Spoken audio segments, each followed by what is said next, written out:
सभी को भारतीय नववर्ष की हार्दिक शुभकामनाएं और नवरात्रों की भी हार्दिक शुभकामनाएं।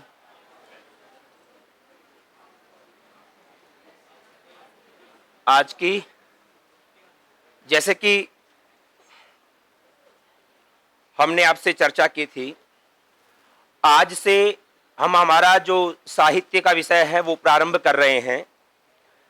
साहित्य के विषय में हमारे पाठ्यक्रम में सामान्य तौर पर जो शीर्षक हैं, उन शीर्षकों में से छंद अलंकार तो लगभग प्रत्येक परीक्षा में आते हैं, चाहे वो थर्ड ग्रेड का एग्जाम हो, चाहे वो सेकंड ग्रेड का एग्जाम हो, चाहे वो फर्स्ट ग्रेड का एग्जाम हो या आगे के जो भी एग्जाम हैं, सभी परीक्षाओं के अंदर छंद और अलंकार ये दो शीर्षक तो परीक्षाओं में अवश्य तौर पर पूछे जाते हैं। रीट के एग्जाम के अंदर भी छंद और अलंकार के जो शीर्षक हैं वो जोड़े गए हैं, तो वो भी वहां पर भी काम आते हैं। साथ में चूंकि अब हम हमारा एक नया शीर्षक हम प्रारंभ कर रहे हैं, जैसे कि व्याकरण में आपने देखा, व्याकरण में जो बड़े शीर्षक थे केवल लास्ट में संभवतः शब्द रूप और धातु रूप की मैंने रणनीतिक चर्चा नहीं की, क्योंकि वहां पर सभी ग्रेड के अंदर अलग अलग शब्द हैं, तो उनसे तो सामान्य तौर पर कौन से शब्द बनेंगे, किस विभक्ति के अंदर और कौन से वचन में इत्यादि रूप में प्रश्न पूछे जाते हैं, उसकी भी चलो एक बार चर्चा कर लेंगे। साहित्य के प्रकरण में भी विशेष तौर पर तीन शीर्षक बड़े शीर्षक हैं और तीनों शीर्षक सभी जगह लगभग काम आते हैं। वो है एक तो छंद का शीर्षक, और एक है अलंकार का शीर्षक, और एक है संस्कृत साहित्य के प्रसंग में जो लौकिक साहित्य का इतिहास है, अर्थात हमारा जो कवि परिचय का जो शीर्षक है वो शीर्षक।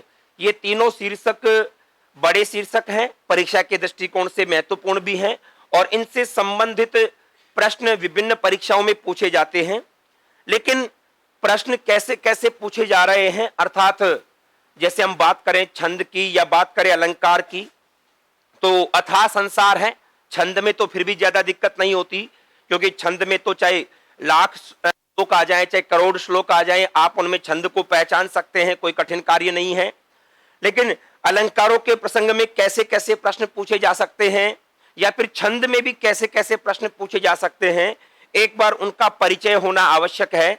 लेटेस्ट जो एग्जाम है, अर्थात ये मान लीजिएगा कि 2021 तक भी जो एग्जाम हुए हैं विभिन्न ग्रेड के अंदर, फर्स्ट ग्रेड संस्कृत शिक्षा के अंदर, उन लेटेस्ट एग्जाम तक के जो जितने भी प्रश्न हैं, उन प्रश्नों को लेकर के यहां पर हम डिस्कस करेंगे। सबसे पहले छंद की चर्चा करेंगे, छंद के बाद अलंकार की चर्चा करेंगे, और अलंकार के बाद हम जो लौकिक साहित्य का इतिहास है, अर्थात जो कवि परिचय है, अब उसमें कैसे कैसे प्रश्न पूछे जा रहे हैं, क्योंकि आगे हमें पूरी की पूरी कहानी रखनी है। तो न केवल पढ़ाते समय बल्कि पढ़ते समय भी आपको भी ये ध्यान रखना है कि किस बुद्धि से पढ़ना है, अर्थात किस तरह से पढ़ना है।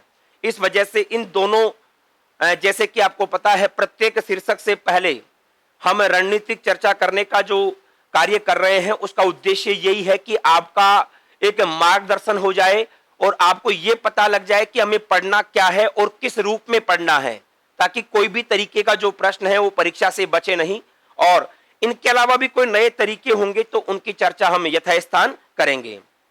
तो सबसे पहले आज की कक्षाओं के अंदर मैं दो शीर्षकों को ले रहा हूं, छंद और अलंकार को, और इन दोनों शीर्षकों में आप देखेंगे कि कैसे कैसे प्रश्न बन रहे हैं।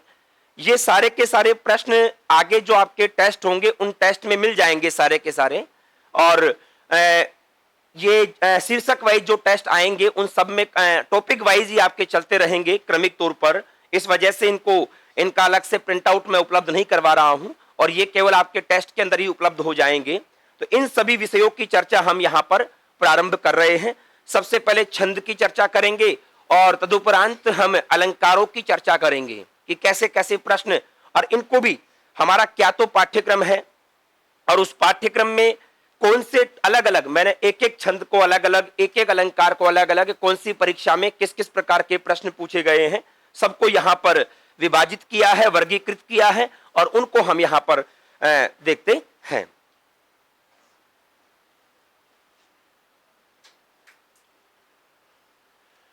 हमारे पाठ्यक्रम के विभिन्न शीर्षकों में से साहित्य के शीर्षकों में सबसे पहले जो शीर्षक हम पढ़ रहे हैं वो शीर्षक है छंद का। छंद के प्रसंग में कैसे कैसे प्रश्न अभी तक की परीक्षाओं में पूछे गए हैं और कैसे प्रश्न बनने की संभावना रहेगी, इसकी चर्चा करने के लिए हम यहाँ पर इस कक्षा का जो कार्य है वो कर रहे हैं। सबसे पहले हम इसका जो पाठ्यक्रम है हमारे विशेष तौर पर ग्रेड फर्स्ट और ग्रेड सेकंड के पाठ्यक्रम में क्या अंतर है, वहां पर जो लाइन लिखी गई है वो लिखा गया है छंद के प्रसंग में निम्नलिखितानाम छंदसाम सामान्य परिचयात्मक प्रश्नाः। इन सभी छंदों के सामान्य परिचयात्मक प्रश्न, और जहां पे सामान्य शब्द का प्रयोग कर दिया जाता है वो बहुत ही व्यापक हो जाता है, मतलब उनसे संबंधित किसी भी प्रकार का प्रश्न पूछा जा सकता है और सामान्य परिचयात्मक प्रश्न होंगे। इनमें से ये जो पीत वर्ण में है, पीले कलर में है, वो सारे के सारे सेकंड ग्रेड और फर्स्ट ग्रेड दोनों जगह हैं।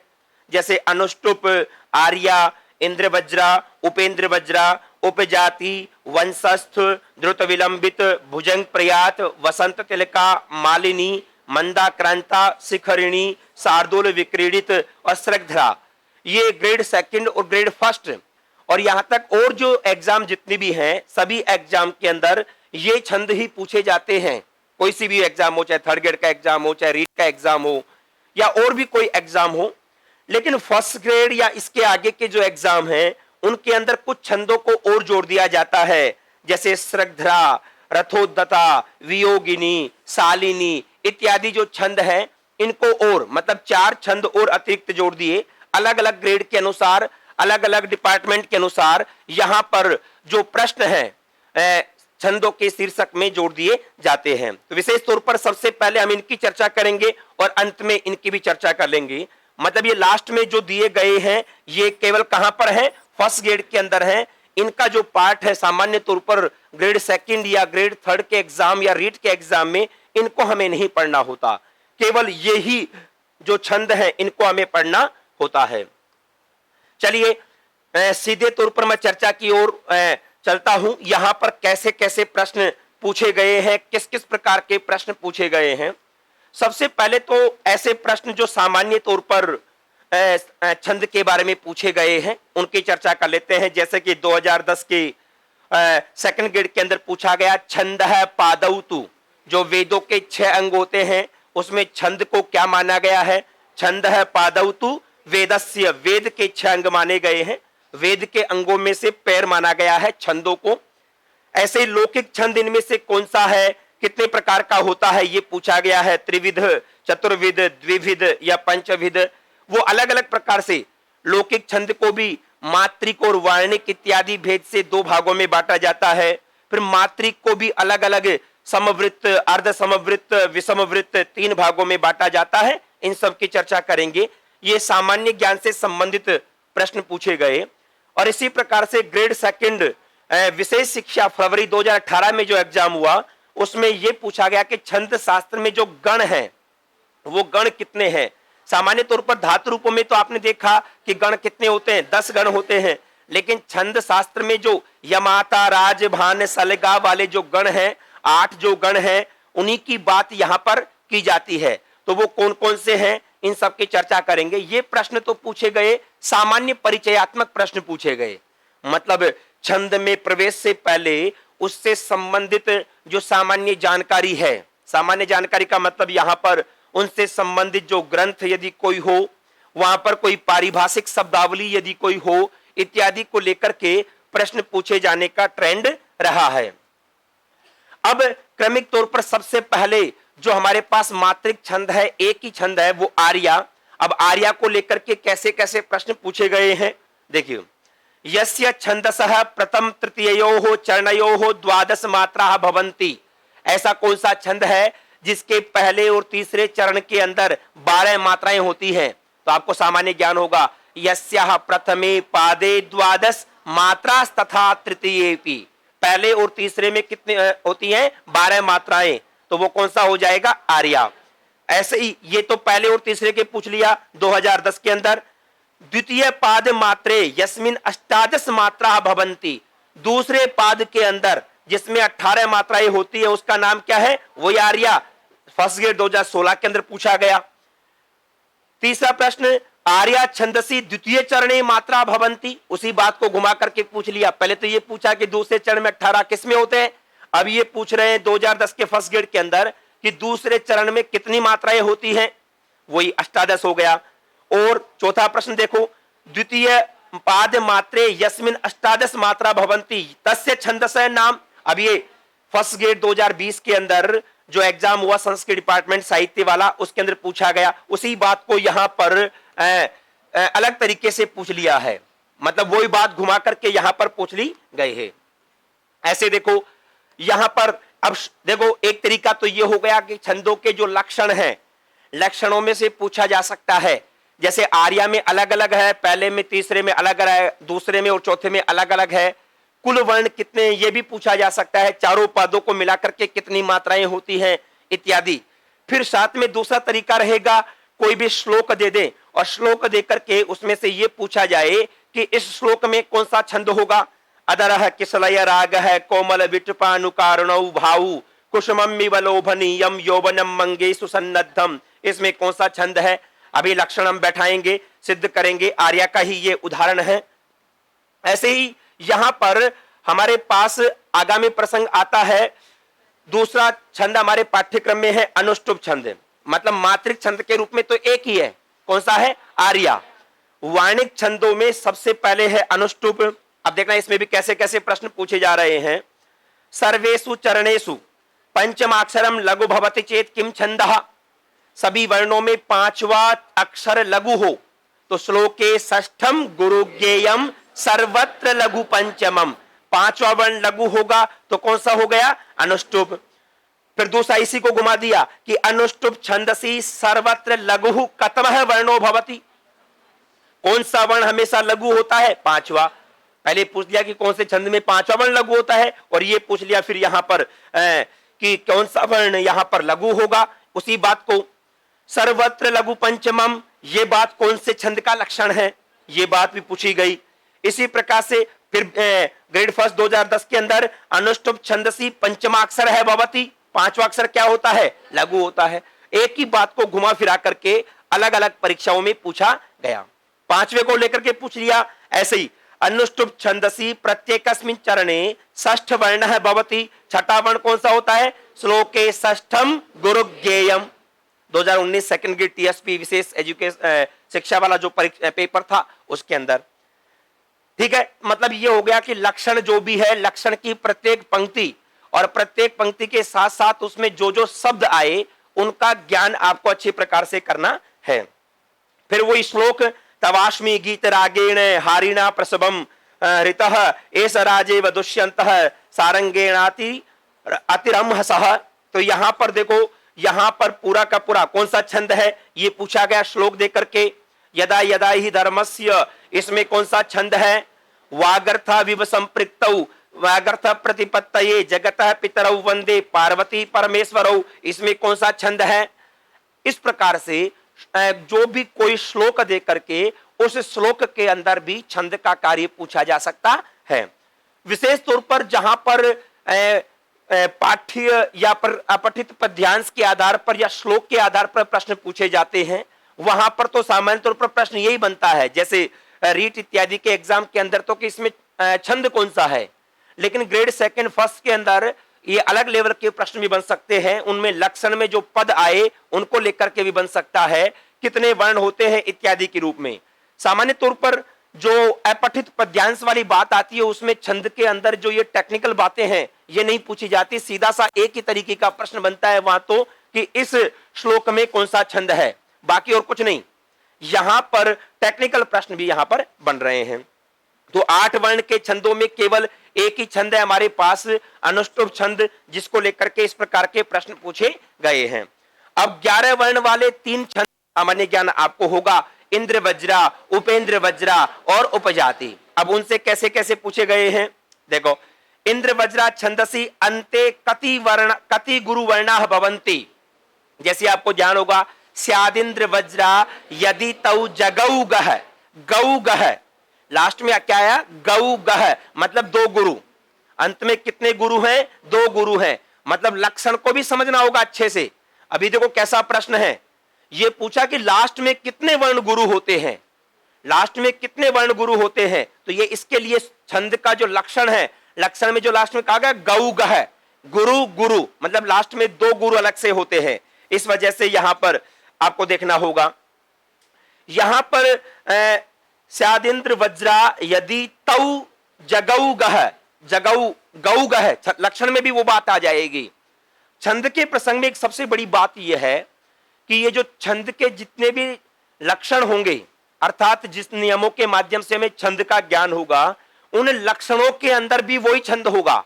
तो यदि आपको छंद की बात आए तो छंद में कोई भी श्लोक या उदाहरण रटने की आवश्यकता नहीं पड़ेगी किसी प्रकार से। मतलब ये नहीं कि ये महत्वपूर्ण है, ऐसा कुछ नहीं है। आपको केवल लक्षण याद होना चाहिए, तो फिर बाद में चाहे कितने भी श्लोक आए, सभी श्लोकों के अंदर वो छंद का जो प्रसंग है वो सेट हो जाएगा।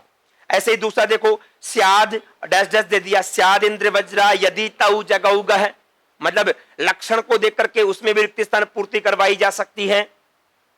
इसी प्रकार से यहां पर हमारे पास इंद्र वज्रा छंदस लक्षणांते गुरु प्रयुज्यते, इंद्र वज्रा छंद के लक्षण के अंत में जो गुरु है उसका प्रयोग किया जाता है। कितनी बार? 2 बार। फर्स्ट ग्रेड 2020 के अंदर पूछा गया, संस्कृत शिक्षा विभाग वाले एग्जाम के अंदर। ऐसे ही भानु सकृद युक्त तरंग एवं उपयुक्त चरणे छंद विद्यते, यहां पर वही उसी प्रकार से यदि हम लगाएंगे, वही उदाहरण देख करके इंद्र वज्रा का प्रसंग ये माना जाएगा।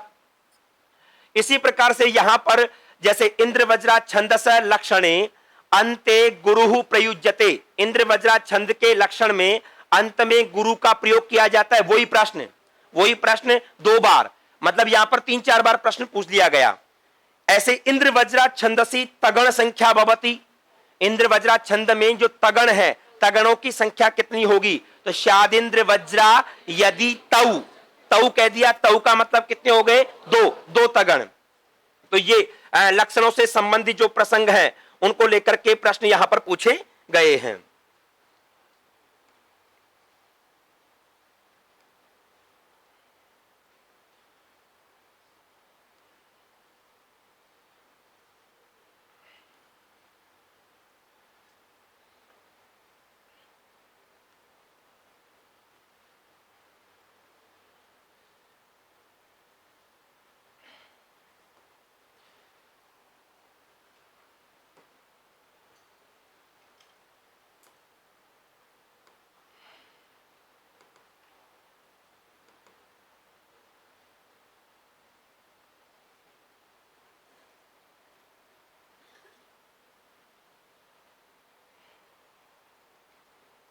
ठीक है, तो ये सामान्य तौर पर यहां पर जो प्रश्नों की संख्या है इस तरह से वही सेम आ गया।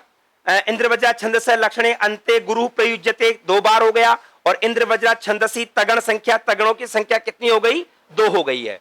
मतलब यहां पर छंद के लक्षण इत्यादि को लेकर के विभिन्न प्रकार के प्रश्न पूछे जाने की प्रक्रिया रही है। ऐसे ही 11 वर्ण वालों में एक छंद उपेंद्र वज्रा, उपेंद्र वज्रा में देखना, निम्नलिखित पंक्तौ छंदस नाम किम मनोरथा नाम तट प्रपाता। ठीक है, तो इसमें कौन सा होगा? लक्षण के अनुसार यहां पर उपेंद्र वज्रा हो जाएगा। ऐसे ही त्वमेव माता च पिता त्वमेव, त्वमेव बंधुश्च सखा त्वमेव, त्वमेव विद्या द्रविणम त्वमेव, त्वमेव सर्वम मम देव देव।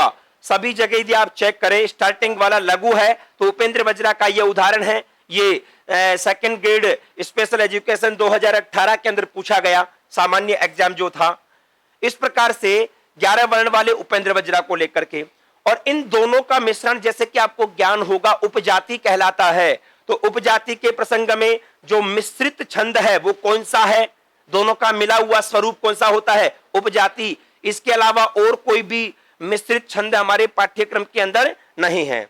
ऐसे ही सम प्रधानेषु तपोधनेषु गूढ़म ही दाहात्मकम स्थितेजः, तो यहां पर यद्यपि एक ही पंक्ति दी है, ठीक है, लेकिन यहां पर देख सकते हैं समय में लघु है और गूढ़ में गुरु है, तो लघु और गुरु का मिश्रण हो गया।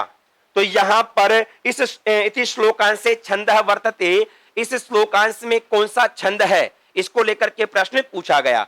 मतलब पक्का है उपजाति को लेकर के जब भी प्रश्न पूछेंगे ना तो कम से कम 2 पंक्तियां 2 चरण तो कम से कम देंगे, क्योंकि मिक्स करने के लिए कम से कम 2 चीज चाहिए ही चाहिए यहां पर, या फिर चारों पाद देगा या फिर कम से कम 2 पाद अवश्य तौर पर देगा, तभी जाकर के उपजाति की बात यहां पर क्लियर होगी।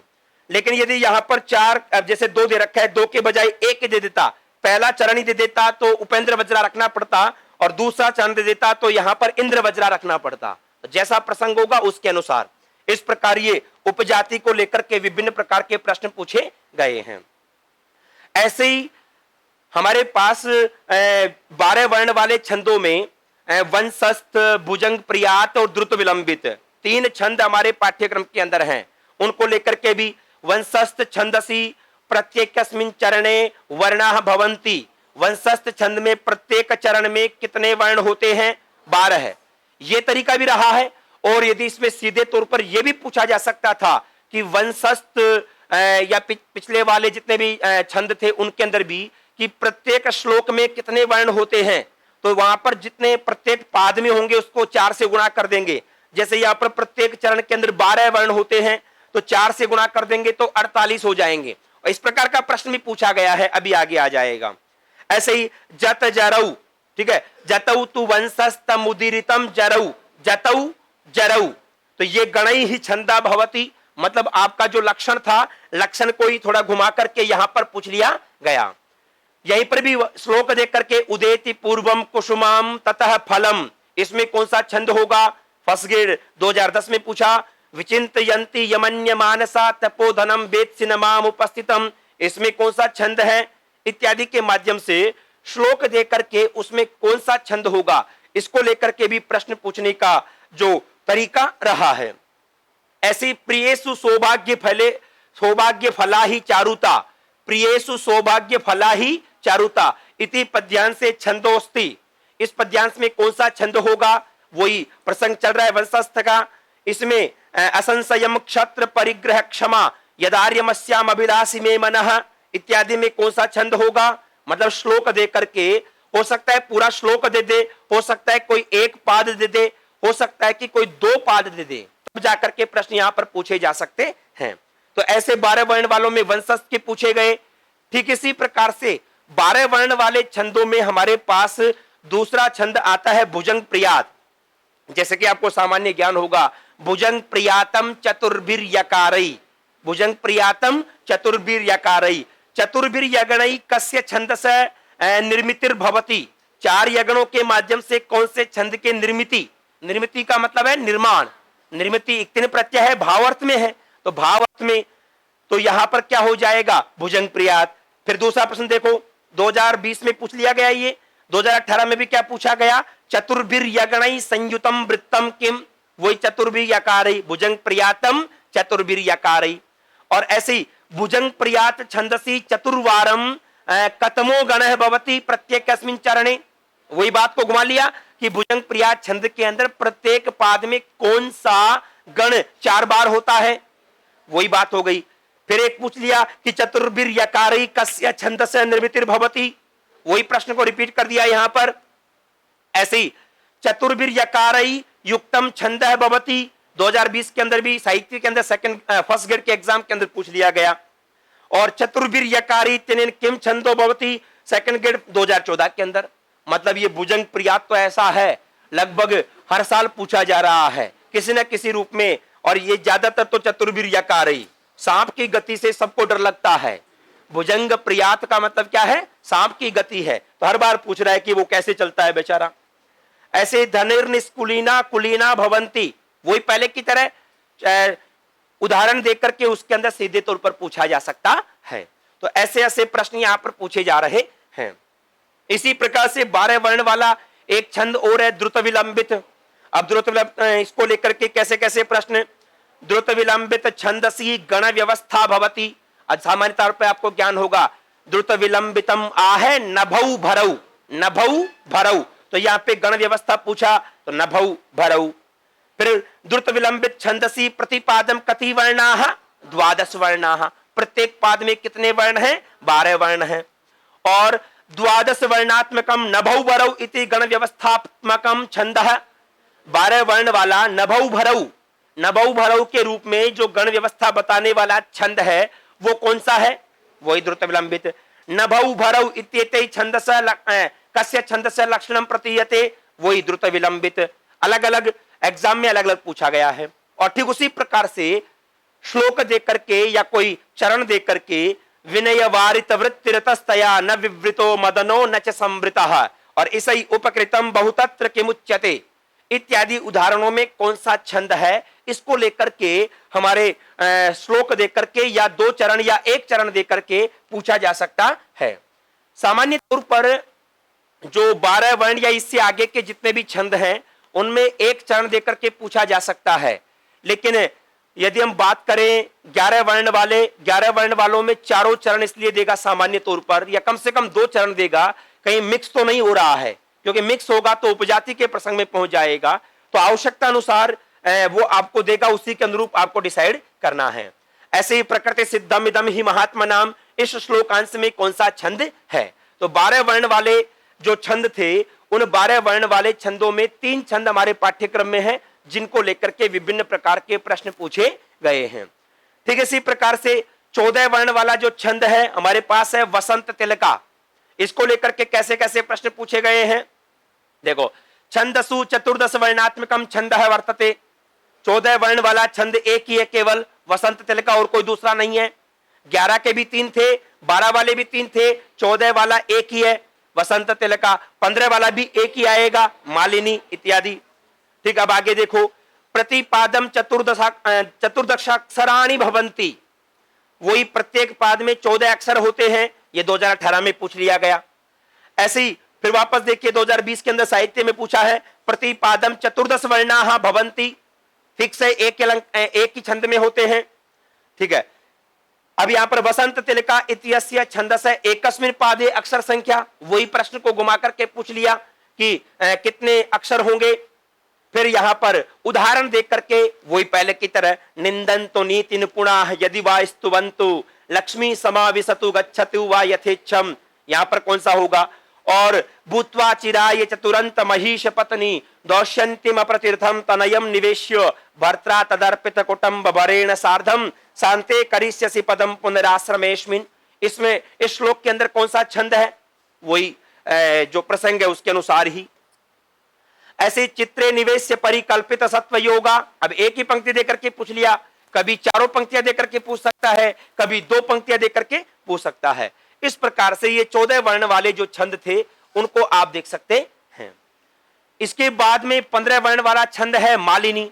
मालिनी में अब देखो नन मय युतेयम मालिनी भोगी लोकई उपयुक्त लक्षण है। अब देखो 14 वर्ण तक के जो छंद थे ना, उक्ता वसंत तिलका तबजा जगउगह, जब तक तो पाद के बीच में मतलब एक पंक्ति के बीच में यति नहीं थी।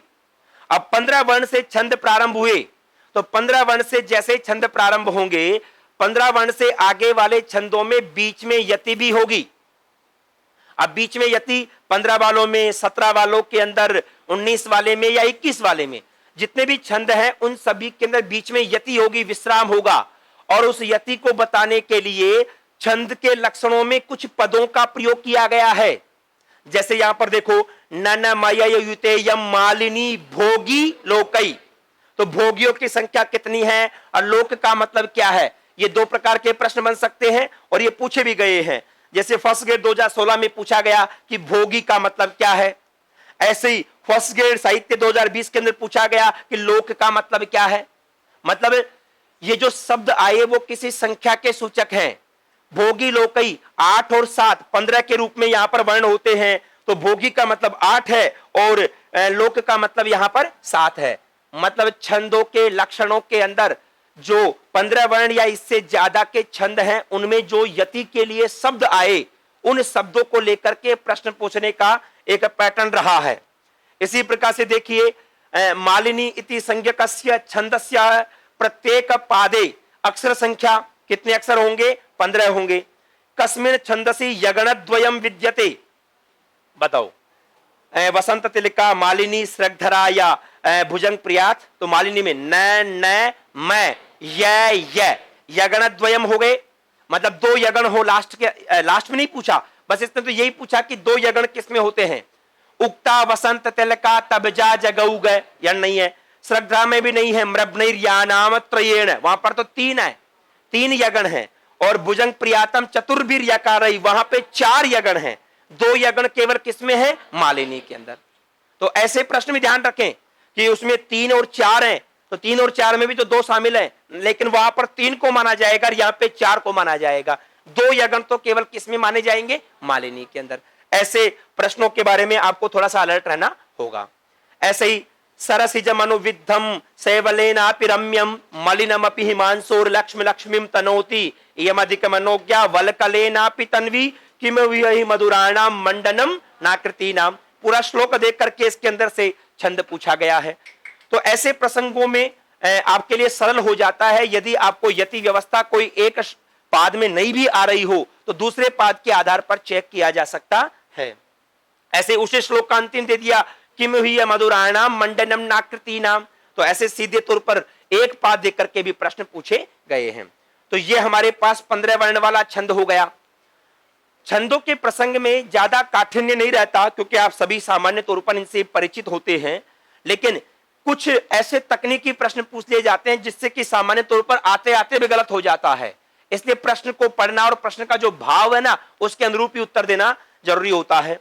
मंदाक्रांता छंदसी प्रत्येकस्मिन् चरणे वर्णा भवन्ति, तो जैसे कि आपको पता है यहां पर 17 वर्ण होते हैं, 4, 6 और 7 के रूप में। ठीक है, 17 वर्ण होंगे।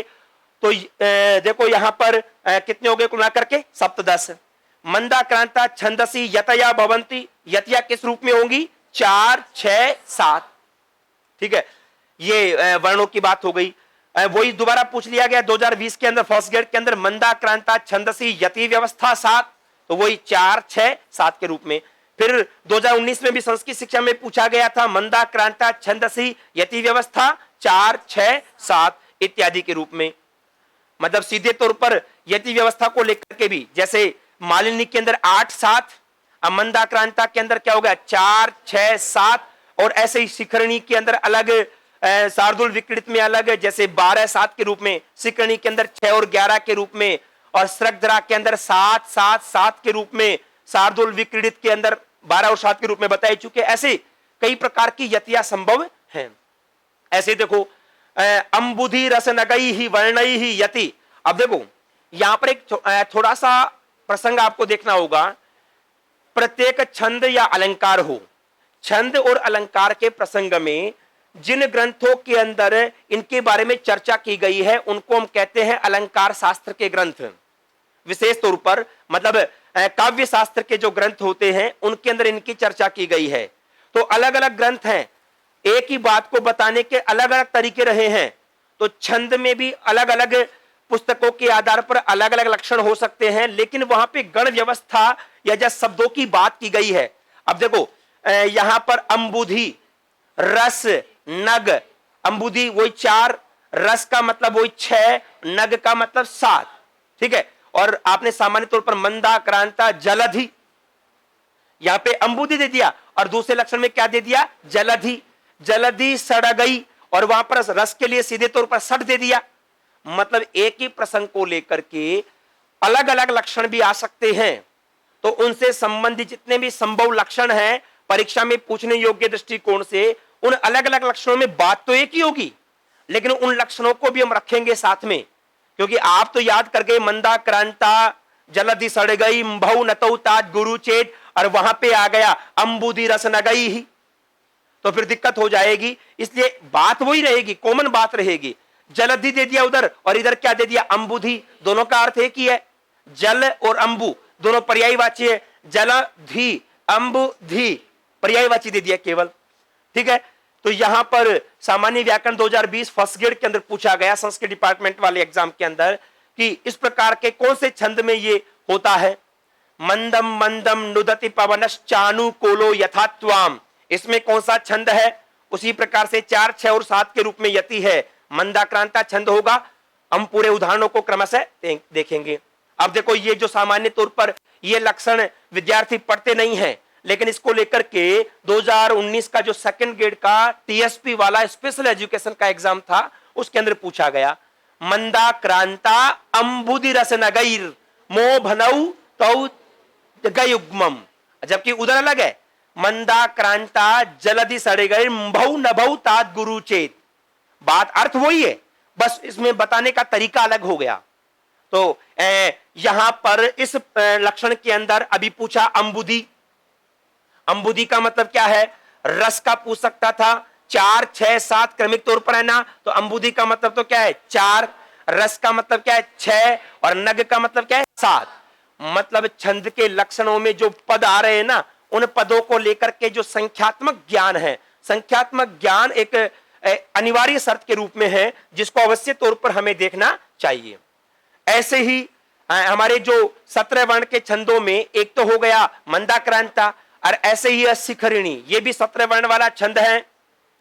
शिखरिणी छंदसी प्रतिपादम कतिसु वर्णेषु यति भवति, शिखरिणी छंद में प्रत्येक पाद में कितने वर्णों में, जैसे कि आपको पता है सामान्य तौर पर 6 और 11 के रूप में यति होती है। रसई रुद्रैस छिन्ना यमन सब लाग है शिखरिणी, रस कितने 6, रुद्र कितने 11 है। रसई रुद्रैस छिन्ना यमन सब लाग है शिखरिणी। अब इसमें रुद्र का मतलब क्या है 11 है, रस का मतलब क्या है 6, इसको लेकर के पूछा गया संख्यात्मक ज्ञान में। रुद्र का पूछा तो एकादश, ठीक है ना। इसी प्रकार से शिखरिणी छंदसी प्रतिपादम कतिसि वर्णेषु यति, वापस वही प्रश्न 6 और 11, 6 और 11, 11 और 6 भी दे दिया, लेकिन करना कौन सा पड़ेगा 6 और 11। ऐसे ही वही पहले की तरह रसई रुद्रैस छिन्ना, अब बीच में आपको ध्यान होना चाहिए यमन सब लाग है, तो यमन सब लाग है मतलब लक्षण भी अभी यहां पर केवल कोई उदाहरण रटने मात्र से पार नहीं पड़ेगी, प्रत्येक छंद का जो लक्षण है वो क्लियर तरीके से अच्छे तरीके से आपको याद होना चाहिए। ऐसे ही रसई रुद्रैस छिन्ना, अब इसमें यमन सब लाग है दे दिया और आगे शिखरिणी को खाली छोड़ दिया, और इसमें रसई रुद्रैस छिन्ना वापस यमन सब लाग है को खाली छोड़ दिया। मतलब छंद के जितने भी लक्षण हैं उन लक्षणों में रिक्त स्थान पूर्ति को लेकर के प्रश्न पूछे जाने का एक तरीका रहा है, परंपरा रही है।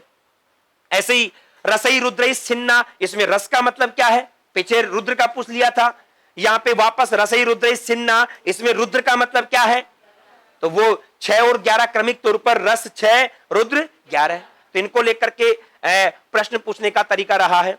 फिर वापस देखो शिखरिणी छंदस लक्षणे रुद्रई पदेन का संख्या, तो वही सेम पहले की तरह 11 है।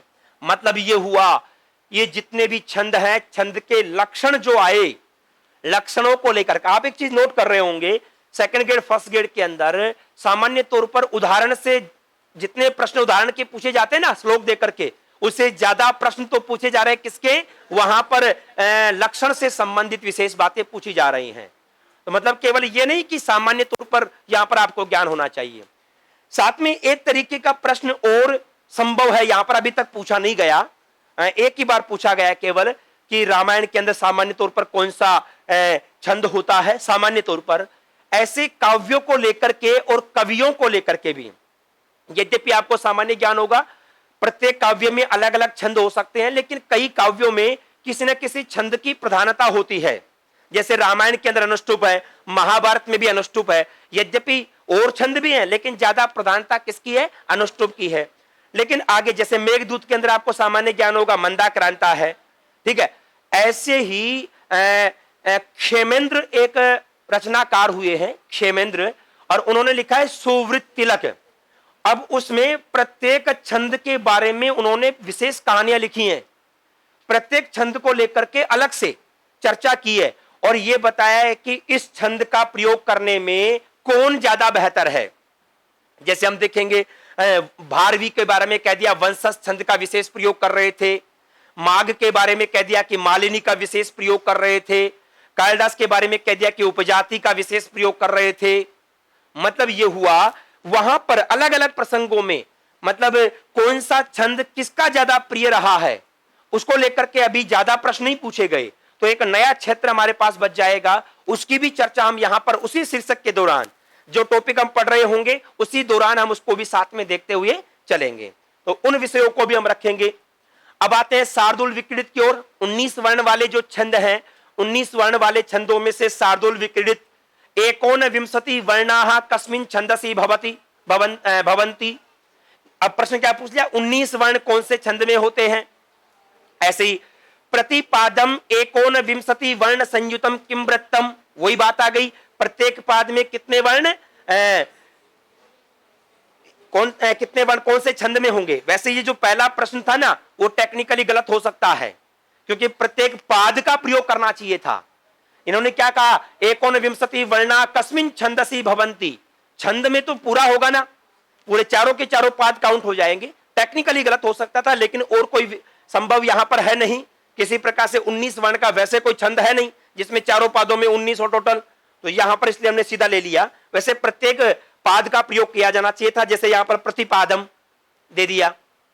ऐसे देखो यहां पर शार्दूल विक्रीडित छंदसि प्रतिपादम कति वर्ण युतम भवति, प्रतिपाद दे दिया, वही बात आ गई शार्दूल विक्रीडित में प्रत्येक पाद में। ऐसे ही शार्दूल विक्रीडितम इति छंदसि यति व्यवस्था 12 और 7 के रूप में होती ना, रसई रुद्र, सॉरी यहां पे शार्दूल विक्रीडितम के बारे में जो यहां पर सूर्यास्वई, सूर्य 12 है और अश्व 7, उसके रूप में यहां पर जिसका जो लक्षण दिया जाता है, उस लक्षण के माध्यम से यह बात क्लियर होती है। ऐसे देखो द्वादशे सप्तमे च स्थाने कस्मिन् छंदसि यति, 12 और 7 के रूप में कहां पर यति।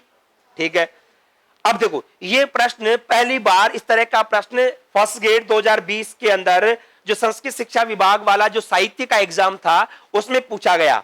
शार्दूल विक्रीडित छंदस्य चतुर्षु चरणेषु कति वर्णा भवन्ति। सामान्य तौर पर जैसे कि आपको ज्ञान है, प्रत्येक पाद में कितने हो गए, 12 और 7 19, और 19 को 4 से गुणा करेंगे कुल कितने हो गए 76। पूरे श्लोक में कितने वर्ण हो गए। ये तो बढ़िया हुआ कि इन्होंने जो दिया वो 58, 60, 76, 84 विकल्प दिए। यदि यहां पर 12 और 7 19 का विकल्प दे देते ना, तो अधिकाधिक विद्यार्थी 19 करके आ जाते। इसमें क्या पूछा, चतुर्षु चरणेषु, चारों के चारों चरणों में कितने वर्ण होंगे। ये पहली बार पूछा गया 2020 वाले एग्जाम के अंदर ही। मतलब कोई से भी छंद के अंदर चारों का टोटल भी पूछा जा सकता है, आर्या के अंदर भी पूछा जा सकता है। अब मान लो अनुष्टुप में आ जाए, प्रत्येक पाद में तो 8 और श्लोक में पूछे तो कुल मिलाकर के 32, तो वो उनका चारों का टोटल कर लेंगे, मतलब उनको प्रत्येक पाद में जितने उनको 4 से गुणा कर लेंगे, इत्यादि रूप में प्रश्न पूछा जा सकता है। ऐसे ही सूर्यास्वई के प्रसंग में सूर्य का मतलब क्या है। सूर्य का देखो ये ना, सूर्यास्वई यदि सजतता सगुरुवः, ये अलग लक्षण है बात वही कहना चाहते हैं। और सूर्यास्वई यदि मैं सजौ सततगाः शार्दूल विक्रीडितम, वो एक अलग प्रकार का हो गया। मतलब एक ही बात को अलग अलग ग्रंथों में अलग अलग प्रकार से कहा गया है, लेकिन चीज वही है, गण वही रहेंगे, यति वही रहेगी। बस ये हो सकता है कि जैसे यहां पे सूर्य और अश्व दे दिया, अश्व के लिए 7 संख्या आ गई। अब हो सकता है कि कहीं पर अश्व को बताने के लिए हमने देखा नग का प्रयोग कर दिया, अग का प्रयोग कर दिया। तो जैसे प्रसंग रहेगा उसके अनुसार ही उनका प्रयोग होगा। ऐसे ही विद्या नाम नरस्य रूपम अधिकम प्रच्छन्न गुप्तम धनम, इसमें कौन सा छंद है इत्यादि को लेकर के। ऐसे ही यहां पर वंदे ताम रस भारतीम सुरनुता श्रीराज राजेश्वरीम, यहां पर कौन सा छंद है। ये अभी 2020 के अंदर जो फर्स्ट ग्रेड का एग्जाम था उसके अंदर पूछा गया। मतलब श्लोकों के अंदर भी वही पहले की तरह छंद इत्यादि जो प्रश्न है उनको पूछने की एक परंपरा रही है। इस प्रकार से हमारे पास ये जो 19 वर्ण वाला छंद था शार्दूल विक्रीडित, उसको हमने देखा। और अंत में जो सामान्य पाठ्यक्रम के दृष्टिकोण से हमारे पास जो छंद आता है वो है सृग्ध्रा। सृग्ध्रा छंद में जैसे कि आपको सामान्य ज्ञान होगा, सृग्ध्रा में कितने होते हैं 7 7 7, कुल मिलाकर के कितने वर्ण 21 वर्ण। अब देखो प्रतिपादम एकविंशति वर्णात्मकम किम छंदः, 21 वर्ण वाला कौन सा छंद है, इसको लेकर के पूछा गया। सृग्धरा प्रतिपादम कति वर्ण युता भवति, सृग्धरा प्रत्येक पाद में कितने वर्णों से युक्त होती है, वही 21 वर्ण युता। मतलब उसी बात को यहां पर घुमा करके पूछा है। और देखो फर्स्ट ग्रेड 2020 साहित्य वाले एग्जाम के अंदर सप्त सप्त सप्तभिश्च वर्णई यति कस्मिन् छंदसि भवति, मतलब 7 7 7 के रूप में जो यति है वो कौन से छंद में हुआ करती है, इसको लेकर के। ऐसे ही शिखरिणी, ये देख लिया आपने। सृग्ध्रा छंदसी एकस्मिन् पादे कति वर्णा भवन्ति, वही बात आ गई। कितने वर्ण हो जाएंगे? 7 7 7 कुल करके कितने वर्ण हो गए? 21 वर्ण यहां पर हो गए। ऐसे त्रिमुनि यति युता, अब छंद के लक्षण में से त्रिमुनि यति युता छंद विद्यते, वही बात आ गई यहां पर सृग्ध्रा के प्रसंग में। ऐसे सृग्ध्रा छंदसी यतया भवन्ति, उसी बात को 7 7 7 के रूप में सामान्य व्याकरण संस्कृत शिक्षा वाला जो फर्स्ट ग्रेड का एग्जाम था उसके अंदर पूछा। ऐसे यहां पर सृग्ध्रा छंदसः लक्षणे त्रिमुनि यति युता शब्देन सूच्यते, इसमें से कौन सा त्रिमुनि यति का मतलब क्या हो गया? 7 7 7 के रूप में हो गया। 2019 के अंदर टीएसपी वाले स्पेशल एजुकेशन के अंदर सेकंड ग्रेड में यह प्रश्न पूछा गया। तो ये जितने भी छंद थे ये तो ग्रेड फर्स्ट और ग्रेड सेकंड दोनों के पाठ्यक्रम के अंदर यथावत थे। सामान्य तौर पर रीट, थर्ड ग्रेड इत्यादि के जो एग्जाम होते हैं उनमें भी सृग्ध्रा तक के जो छंद हैं वही सामान्य तौर पर पूछे जाते रहे हैं।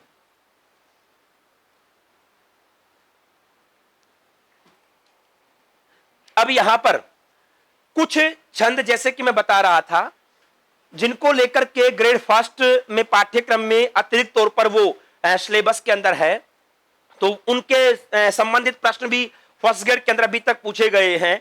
जैसे रथोद्दता छंदस्य चतुर्षु चरणेषु कति वर्णा भवन्ति, तो रथोद्दता के अंदर प्रत्येक पाद में 11 वर्ण होते हैं।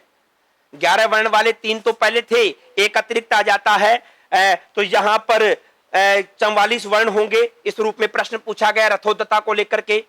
ऐसे वियोगिनी हमारे फर्स्ट ग्रेड इत्यादि के पाठ्यक्रम में जो एक तरह से अर्ध समवृत्त है वो छंद केवल एक ही है। यहां पर निर्धारितेषु छंदसु अर्ध समवृत्त का उदाहरण कौन सा है? वियोगिनी। या फिर अर्ध समवृत्तम किम, इनमें से अर्ध समवृत्त कौन सा है? वियोगिनी। इसको लेकर के। और चतुर्षु चरणेषु द्विचत्वारिंशत्, देखो अर्ध समवृत्त का मतलब होता है जिसके पहले और तीसरे पाद में समान हो और दूसरे और चौथे पाद में वर्णों की संख्या समान हो। वियोगिनी में 10 11 10 11, पहले और तीसरे पाद में 10 10 और दूसरे और चौथे पाद में 11 11 वर्ण होते हैं। इस वजह से पहले 10 11 10 11 21 और 21 कुल मिलाकर के 42 वर्ण हो जाते हैं। इसलिए चतुर्षु चरणेषु द्विचत्वारिंशत् वर्णाः, प्रत्येक चारों चरणों के अंदर 42 जो वर्ण है वो कौन से छंद में होते हैं? सामान्य व्याकरण 2020 फर्स्ट ग्रेड के एग्जाम में पूछा गया। इस प्रकार से शालिनी छंद को लेकर के अभी तक कोई भी प्रश्न पूछा नहीं गया है सामान्य तौर पर ग्रेड फर्स्ट ग्रेड सेकंड के पाठ्यक्रम के अंदर। तो ये ऐसे प्रश्न थे पिछले 10-12 साल के अंदर जो आरपीएससी के विभिन्न एग्जाम्स में, चाहे वो फर्स्ट ग्रेड का एग्जाम हो, सेकंड ग्रेड का एग्जाम हो, सेट इत्यादि के पाठ्यक्रम में तो है नहीं, वहां पर छंद से संबंधित प्रश्न ही पूछे गए हैं। इस वजह से इन सभी हमारे परीक्षाओं के अंदर, चाहे वो संस्कृत शिक्षा विभाग की परीक्षा रही हो, चाहे वो सामान्य शिक्षा माध्यमिक शिक्षा विभाग की परीक्षा रही हो, सभी परीक्षाओं के अंदर जो जो प्रश्न पूछे गए उनकी बात हमने यहां पर की। तो इसका मतलब यह हुआ छंद में हमारे पढ़ने का तरीका क्लियर हो गया है। सबसे पहले तो आपका इसको जो सामान्य ज्ञान है, सामान्य ज्ञान आपको आना चाहिए। सामान्य परिचयात्मक जितने भी प्रसंग है उनका ज्ञान आपको होना चाहिए, सबसे पहली बात तो ये। दूसरी बात, जितने भी छंद हैं उन छंदों के प्रसंग में अब क्या क्या, सबसे पहले तो लक्षण, लक्षण को लेकर के प्रश्न पूछे जाएंगे, जिसमें हो सकता है कि पूरा लक्षण देकर के पूछ ले, हो सकता है कि बीच में कोई रिक्त स्थान पूर्ति का प्रश्न पूछ ले, कोई भी गण व्यवस्था को लेकर के पूछ ले, यहां पर कितने वर्ण हैं, प्रत्येक पाद में कितने वर्ण हैं, प्रत्येक श्लोक में कितने वर्ण हैं, चारों के चारों पादों में वर्णों की संख्या कितनी है, इनको लेकर के। साथ में यहां पर यति व्यवस्था किस रूप में है, यति व्यवस्था के लिए वहां पर जो शब्द आए उन शब्दों के माध्यम से कौन कौन सी संख्या सूचित होती है उसका, या फिर जो गण व्यवस्था है कितने गण आए, कौन सा गण कितने प्रकार से आया, लास्ट में कितने गुरु हैं इत्यादि, ये सारे के सारे प्रश्न छंद के लक्षण से पूछे जा सकते हैं। सामान्य तौर पर ये 5-6 बिंदुओं के अंदर हमें प्रत्येक लक्षण को देखना होगा, मतलब लक्षण की तो पूरी की पूरी आपको व्याख्या करनी ही होगी। साथ में यहां पर कोई भी उदाहरण दे करके सामान्य तौर पर एक पंक्ति मतलब एक पाद दिया जा सकता है, या 2 पाद दिए जा सकते हैं या फिर चारों पाद दिए जा सकते हैं सामान्य छंद के लक्षणों के प्रसंग में। तो लेकिन जैसे आर्या की बात आए तो आर्या के प्रसंग में पक्का है पूरा श्लोक देगा, तभी जाकर के वहां पर छंद व्यवस्था हो सकती है। मतलब जैसा प्रसंग रहेगा प्रसंग के अनुसार ही वहां पर जो संबंधित छंद का जो उदाहरण है वो आपसे पूछा जाएगा। यह शीर्षक ज्यादा कठिन नहीं है। सामान्य तौर पर इस शीर्षक में आपको जितने भी विषय आपको देखने होते हैं वो सारे के सारे विषय आप पढ़े हुए भी हैं, प्रत्येक परीक्षा में भी आते हैं, चाहे वो 3rd ग्रेड का एग्जाम हो, चाहे 2nd ग्रेड का एग्जाम हो, चाहे 1st ग्रेड का हो। और छंद के मतलब साहित्य का जो प्रारंभ करते हैं सामान्य तौर पर वो यहीं से हो जाता है। और ये शीर्षक ऐसा है कि ऐसा लगता है कि इसमें साहित्य न होकर के व्याकरण ही हो, पूरी का पूरा मैथमेटिकल काम है। तो एक तरह से छंद और अलंकार दोनों को तो साहित्य का पार्ट ही नहीं समझा जा करके व्याकरण का ही पार्ट समझ लिया जाता है। जहां कहीं भी संस्कृत से संबंधित कोई भी परीक्षा होती है ये 2 शीर्षक अवश्य तौर पर आ जाते हैं। साथ में जैसे मैं बता रहा था आपको एक सामान्य ज्ञान को लेकर के या सामान्य जो फैक्ट हैं उनको लेकर के भी मैं चर्चा करूंगा। जैसे कि मैं आपको बता रहा था कि अनुष्टुप छंद का विशेष प्रयोग किसने किया, इसका आविष्कार किसने किया, मतलब सबसे पहले प्रारंभ कहां से हुआ। बाकी छंदों को लेकर के थोड़ी दिक्कत रहती है कि कहां से प्रारंभ हुआ, लेकिन कम से कम यह हमें पता लग जाएगा कि कौन से कवि ने इसका विशेष प्रयोग किया है और कौन से छंद को क्या उपमा दी गई है, कौन किस प्रकार का है प्रसंग। ये सारे प्रसंगों का जो नया विषय है उसको भी हम साथ में रखेंगे। केवल एक ही बार प्रश्न पूछा गया है, संभावना बनती है कि उस प्रकार का भी कोई प्रश्न बन जाए आपकी परीक्षाओं को लेकर के। तो ये छंद के प्रसंग में जो हमारे विभिन्न परीक्षाओं के अंदर विभिन्न जो प्रश्न पूछे गए हैं उसके आधार पर कैसी हमारी रणनीति रहेगी उसको लेकर के हमने चर्चा की है। कैसे कैसे किस किस रूप में यहां पर हम सभी छंदों से संबंधित आपको एक प्रिंटेड नोट्स उपलब्ध करवाएंगे, जहां पर यदि कुछ लिखना होगा वहां पर स्पेस दिया हुआ होगा और उस स्पेस के अंदर आपको कुछ एडिट करवाने का काम या गण व्यवस्था इत्यादि को लिखवाने का कार्य हम करेंगे। इसमें आप ये काम करेंगे जब भी हम छंद का शीर्षक पढ़ेंगे आप कोशिश करें कि एक पेंसिल आपके साथ में रखें, क्योंकि लघु गुरु व्यवस्था लगाते समय हमें पेंसिल की आवश्यकता बढ़ेगी और क्योंकि यदि कोई गलती हो जाए तो उसको हम सुधार सकें। अन्यथा जो पेन है पेन के माध्यम से भी आप कार्य कर सकते हैं, क्योंकि प्रत्येक छंद के दौरान हम यति व्यवस्था को लेकर के और वर्ण व्यवस्था को लेकर के वहां पर इनका प्रयोग करेंगे। तो इस प्रकार से ये जो छंद का शीर्षक है इस छंद के शीर्षक को हम प्रारंभ करेंगे कैसे कैसे किस किस रूप में। क्रमिक तौर पर सभी छंदों का लगभग 4-5 कक्षाएं छंद की होंगी जिनके माध्यम से हम सारे विषय को यहां पर रखेंगे। धन्यवाद।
हाँ,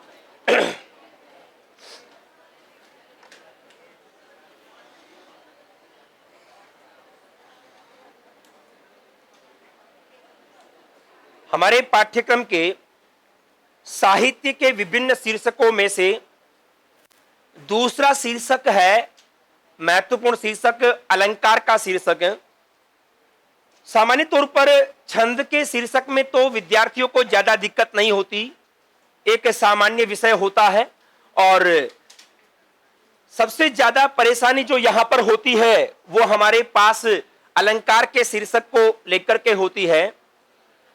जिस प्रकार से छंद के विभिन्न लक्षण हुआ करते हैं, ठीक उसी प्रकार से अलंकार के भी विभिन्न लक्षण होंगे, विभिन्न उदाहरण होंगे।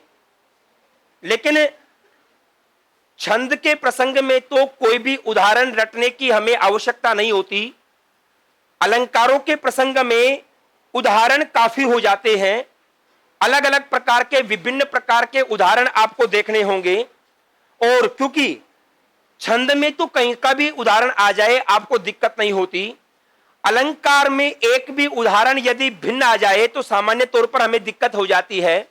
और विशेष तौर पर जो अर्थालंकार है, जहां पर अर्थ की आवश्यकता पड़ती है, भावार्थ की आवश्यकता पड़ती है, वहां पर तो आपको अर्थ का ज्ञान होना भी जरूरी है। बगैर अर्थ के ज्ञान के आप वहां पर अलंकारों को नहीं छांट सकते। इस वजह से यहां पर आप जितना विषय, जितने श्लोक आप याद कर सकें उतनी आपकी सहूलियत रहती है। हो सकता है कि परीक्षा के दौरान आप इतना विस्तार से नहीं सोच पाए, नहीं समझ पाए कि कोई नया श्लोक आ जाए और उसमें हम कैसे करें। तो यहां पर हम भी कोशिश यह करेंगे कि प्रत्येक अलंकार के दौरान ज्यादा से ज्यादा उदाहरण आपको दिए जाए, ताकि कम से कम उनका अभ्यास तो आपको हो ही जाए। लेकिन यहां पर भी कैसे कैसे प्रश्न पूछे जा रहे हैं, इससे पहले पाठ्यक्रम की हम चर्चा करें। यहां पर भी जो पीत वर्ण वाले जितने भी प्रसंग हैं वो सारे के सारे सेकंड ग्रेड और फर्स्ट ग्रेड दोनों के अंदर हैं, और श्वेत वर्ण में जो अलंकार लिखे हुए हैं वो केवल फर्स्ट ग्रेड के अंदर हैं। सामान्य तौर पर मतलब यहां पर इनको तो सभी को पढ़ना है। और यहां पर भी क्या दिया गया, निम्नलिखिता नाम अलंकाराणाम लक्षणोदाहरण संबंधी सामान्य प्रश्नाः। इन अलंकारों के लक्षण और उदाहरण से संबंधित दो बात आ गई, लक्षण को लेकर के और उदाहरण को लेकर के। अब ठीक उसी प्रकार से जैसे छंद में एक ही लक्षण को अनेक प्रकार से लिखा गया है, यहां पर भी अलंकारों के प्रसंग में भी एक ही अलंकार के विभिन्न लक्षण अलग अलग दिए गए हैं। बात एक ही होती है, विषय एक ही होता है, लेकिन वहां पर अलंकारिक ग्रंथों की संख्या तो काफी है। छंदों में तो फिर भी इतना मतभेद नहीं था, ज्यादा ग्रंथ नहीं है, लेकिन अलंकारों के प्रसंग में तो एक ही बात को अलग अलग प्रकार से, जैसे उपमा की बात करें, कोई कह देगा प्रस्फुटम साम्यम, प्रस्फुटम सुंदरम, या साम्यम उपमेत्य विविधीयते, या फिर कह देंगे साधर्म्यम उपमा भेदे, या फिर वहीं पर कह देंगे कि विधर्मी लक्षणों को छोड़ करके वाक्य के उपमाया द्वयो हो। तो एक ही छंद के, एक ही अलंकार के प्रसंग में अनेक प्रकार के लक्षण दिए जा सकते हैं। तो यहां पर जितने भी संभव लक्षण होंगे उनकी हम चर्चा करेंगे। अनुप्रास, यमक, श्लेष, स्वभावोक्ति, उपमा, रूपक, उत्प्रेक्षा, व्यतिरेक, संदेह, भ्रांतिमान, निदर्शना, दृष्टांत, अर्थांतरन्यास, दीपक और तुल्य योगिता, ये जो अलंकार है ये हमारे पाठ्यक्रम में है, सेकंड ग्रेड और फर्स्ट ग्रेड दोनों के अंदर। और इनके अलावा समासोक्ति, अतिशयोक्ति, विभावना, विशेषोक्ति और वक्रोक्ति, ये फर्स्ट ग्रेड के पाठ्यक्रम में अतिरिक्त तौर पर दिए गए हैं। यहां पर यद्यपि हो सकता है विभिन्न ग्रंथों में इनका जो सीरियल है, इनका जो क्रम है वो अलग अलग हो, लेकिन हम यहां पर एक जैसे प्रसंगों को एक जगह पढ़ेंगे। और वास्तव में उनका उद्देश्य है अलंकारों को समझने के लिए और याद करने के लिए उनमें जो तुलनात्मक कार्य है वो तुलनात्मक कार्य आपको विशेष तौर पर करना होगा। जैसे हम बात करें, जब स्टार्ट करेंगे तो यमक और श्लेष में क्या अंतर है, क्या समानता है, क्या भेद है। इसी प्रकार से उपमा, रूपक, उत्प्रेक्षा, व्यतिरेक को एक साथ पढ़ा जाता है, मतलब इनमें आपस में तुलना की जाएगी। ऐसे संदेह और भ्रांतिमान को एक साथ पढ़ा जाता है, इनमें आपस में तुलना की जाएगी। ऐसे निदर्शना और दृष्टांत को एक साथ पढ़ा जाता है, इनमें आपस में तुलना की जाएगी। दीपक और तुल्य योगिता को एक साथ पढ़ा जाता है, इनमें आपस में तुलना की जा सकती है। अर्थांतर न्यास एक अलग से सेपरेट है, उसको अलग से हम पढ़ेंगे।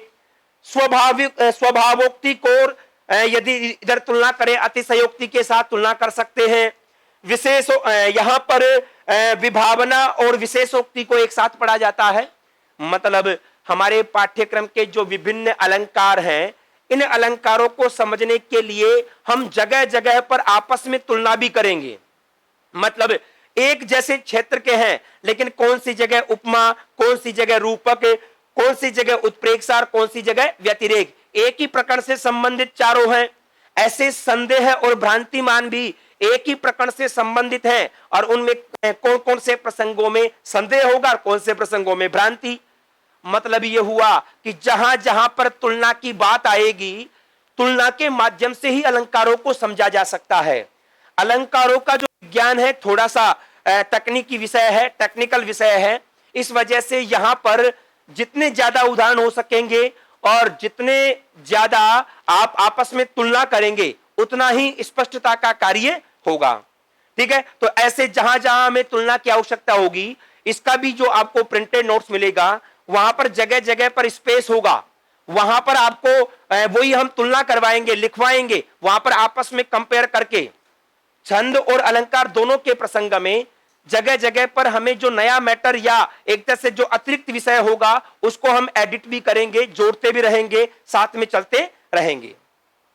चलिए, यहां पर भी क्रमिक तौर पर वही हमारे पाठ्यक्रम के जो विभिन्न अलंकार हैं, उनको लेकर के कैसे कैसे प्रश्न पूछे गए हैं, एक बार इनसे भी आप परिचित हो जाइए, ताकि अब जब हम पढ़ेंगे तब आपको सामान्य ज्ञान रहे कि कैसे कैसे हमें प्रश्न पूछे जा सकते हैं, किस किस प्रकार के। अनुप्रास है शब्द साम्यम बेसम्येपि स्वरस्य यत्, यहां पे शब्द साम्य का तात्पर्य क्या है, ध्यान रखना। छंद में वर्ण का तात्पर्य स्वर था, हम देखेंगे, और यहां पर शब्द का तात्पर्य व्यंजन से है। दोनों जगह अलग अलग बातें हैं, कैसे कैसे किस किस रूप में।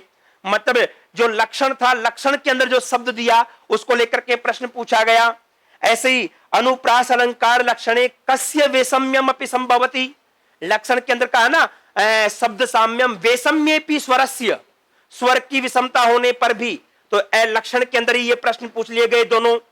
ऐसे ही अनुप्रास है शब्द साम्यम वैषम्येपि स्वरस्य यत्, यहाँ पे शब्द साम्य का तात्पर्य क्या है, वही वचन साम्य या व्यंजन वर्ण साम्य, व्यंजन अर्थ हो जाता है यहाँ पे शब्द का तात्पर्य।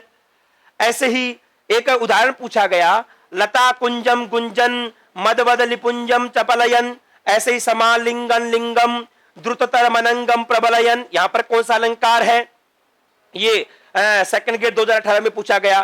चंदनम खलु गोविंद चरण द्वंद वंदनम, इसमें कौन सा है, सेकंड ग्रेड संस्कृत शिक्षा वाले एग्जाम के अंदर पूछा गया। ये जो उदाहरण दिया गया है, ये सीधे तौर पर चंद्रालोक से लिया गया है। वहां पर सेकंड ग्रेड के पाठ्यक्रम में चंद्रालोक का जो पाठ्यक्रम था वो सीधे तौर पर समाहित था, उसमें अनुप्रास के अनेक भेद दिए गए हैं, उनसे संबंधित ये प्रसंग है। ऐसे ही अमंदानंद संदोह है स्वच्छंदास्पद मंदिरम, इसमें कौन सा अलंकार है, ये भी वही संस्कृत शिक्षा वाले साहित्य के एग्जाम में पूछा गया, जहां पर अनुप्रास इत्यादि के विभिन्न भेदों की चर्चा की गई है। सामान्य तौर पर ग्रेड फर्स्ट ग्रेड सेकंड का जो माध्यमिक शिक्षा विभाग का जो एग्जाम होता है, उसके अंदर अलंकारों के आगे भेदों की ओर नहीं जाते। जैसे पूछा तो सीधे तौर पर अनुप्रास पूछेगा, उपमा पूछेगा। अब उसमें अवांतर जो भेद है ना, अवांतर भेदों में पूछने का प्रसंग नहीं रहता। केवल संस्कृत शिक्षा विभाग की परीक्षाओं के अंदर अवांतर भेद, मतलब वहां पर और आगामी जितने भेद हैं उनको लेकर के प्रश्न पूछे जाते हैं। ऐसे यमक अलंकार में देखिए, नव पलाश पलाश वनम पुरः, स्फुट पराग परागत पंकजम में कौन सा अलंकार है, 2020 के अंदर पूछा गया फर्स्ट ग्रेड के अंदर। इससे पहले 2014 में भी फर्स्ट ग्रेड में पूछा जा चुका था, नव पलाश पलाश वनम पुरः स्फुट पराग परागत पंकजम, इसमें कौन सा अलंकार है, इसको लेकर के पूछा जा चुका है। फिर यही प्रश्न 2019 के अंदर second grade special education TSP वाले, उसके अंदर नव पलाश पलाश वनम पुरः, मतलब एक ही श्लोक, एक ही जो उदाहरण है उसको 3 परीक्षाओं के अंदर यहां पर पूछ लिया गया। मतलब यहां पर भी यद्यपि अलंकारों में कोई फिक्स उदाहरण नहीं होते, लेकिन फिर भी कुछ प्रसिद्ध उदाहरण हैं जिनको बार बार पूछने का तरीका रहा है। तो अलंकारों से संबंधित जितने भी चाहे वो कहीं पर भी चंद्रालोक में उदाहरण हो, चाहे वो साहित्य दर्पण में हो, चाहे वो काव्य प्रकाश में हो, सभी ग्रंथों में से जो उदाहरण रहेंगे उन सभी उदाहरणों को हम आपके सामने ले आएंगे। मतलब आपको अतिरिक्त और किसी ग्रंथ को पढ़ने या देखने की आवश्यकता नहीं रहेगी। सारा का सारा जो कंटेंट है शीर्षक वाइज, एक एक अलंकार वाइज आपको एक ही जगह मिल जाएगा, जिन जिन को आपको याद करने की आवश्यकता रहेगी।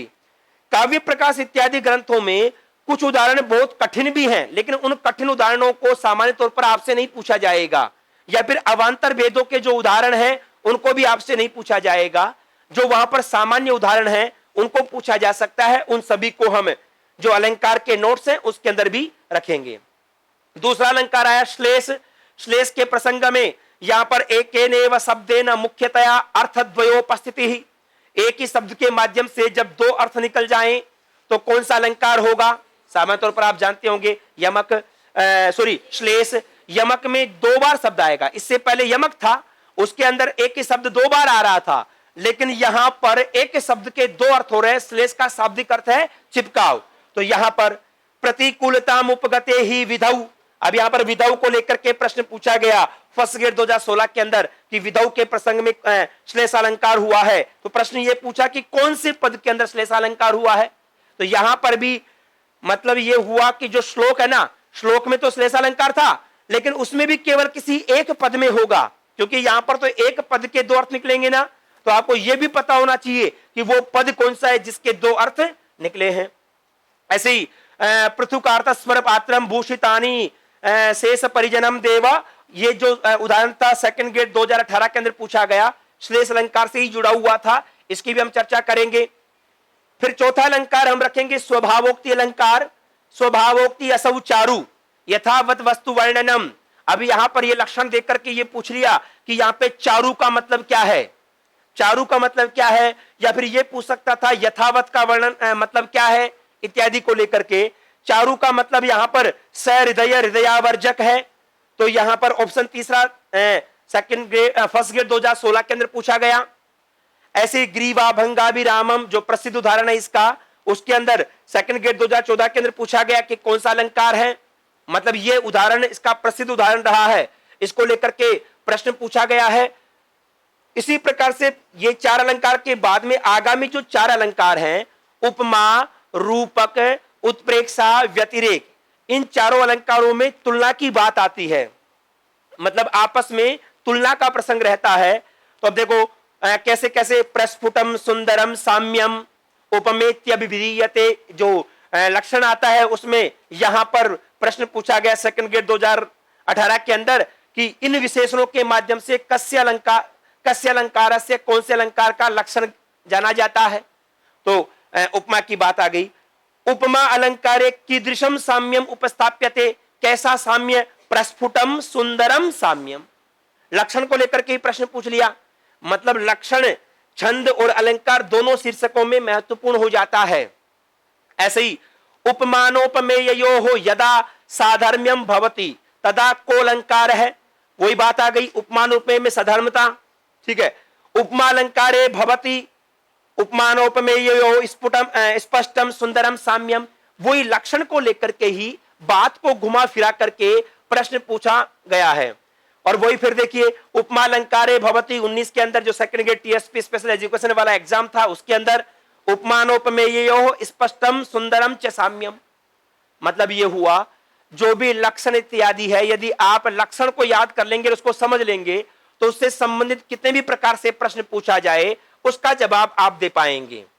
ऐसे ही यहां पर चंद्रालोक से उदाहरण, क्योंकि संस्कृत शिक्षा का जो था उसमें था ये उपमा यत्र सादृश्य लक्ष्मणीरुल्लसति द्वयोः, तो द्वयोः का मतलब यहाँ पे उपमानोपमेयो से है, उपमा के लक्षण के अंदर ये दिया गया है, तो ये प्रश्न भी पूछा गया यहाँ पर। ऐसे ही संचारिणी दीप शिखेव रात्रौ यम यम व्यतियाय पतिम वरासा नरेंद्र मार्गाट्टैव प्रपेदे विवर्ण भावम स भूमिपाल है। ये जो प्रश्न है, जैसे कि आपको पता होगा इंदुमती स्वयंवर रघुवंश की जो कहानी उससे जुड़ा हुआ है, जिसमें उपमा अलंकार है, और इसी श्लोक के आधार पर कालिदास को दीपशिखा कालिदास की उपाधि दी जाती है इत्यादि के रूप में। तो यहां पर उदाहरण देकर के, मतलब यहां पर भी दो तरीके हो गए, एक तो लक्षण से संबंधित और दूसरे क्या हो गए, उदाहरणों से संबंधित है। अब उदाहरणों में यहां पर लिमिट नहीं है, छंद में तो ज्यादा दिक्कत नहीं होती, चाहे कोई सा भी पूछे, लेकिन अलंकारों में आपको सारे के सारे प्रसंग को समझना होगा। और विशेष तौर पर जो अर्थालंकार ज्यादा है हमारे पाठ्यक्रम में, शब्दालंकार तो एक तरह से देखा जाए ना तो ज्यादा से ज्यादा मान लीजिएगा अनुप्रास और यमक को, आगे तो सारे के सारे अर्थ की आवश्यकता पड़ती है, दो अलंकारों के अलावा सभी जगह अर्थ की आवश्यकता पड़ेगी। तो अर्थ को समझे बगैर जो अलंकार है, अलंकारों को छांट पाना कठिन होता है। इस वजह से ज्यादा उदाहरणों का अभ्यास हम इस शीर्षक के अंदर करेंगे। ऐसे श्रुते रिवार्थम स्मृति अनवगच्छत, सेकंड ग्रेड 2014 के अंदर यह पूछा गया।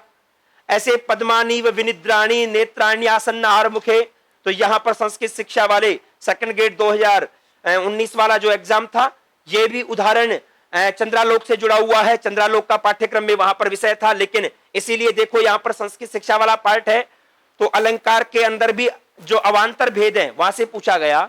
सामान्य शिक्षा में फर्स्ट ग्रेड सेकंड ग्रेड के एग्जाम में ऐसा यदि प्रश्न पूछा जाता तो यहां पर उपमा एक ही देता, बाकी और दूसरे देता।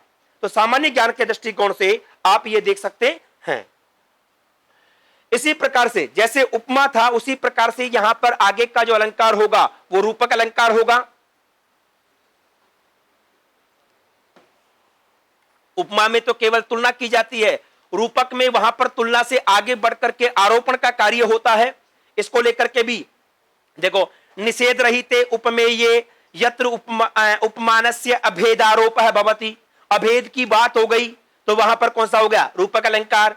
ऐसे ही उपमेये उपमानस्य अभेदारोपे, अभेद होने पर वही बात पूछ ली गई, रूपक अलंकार, सेकंड ग्रेड 2018 के अंदर और फर्स्ट ग्रेड 2020 के अंदर।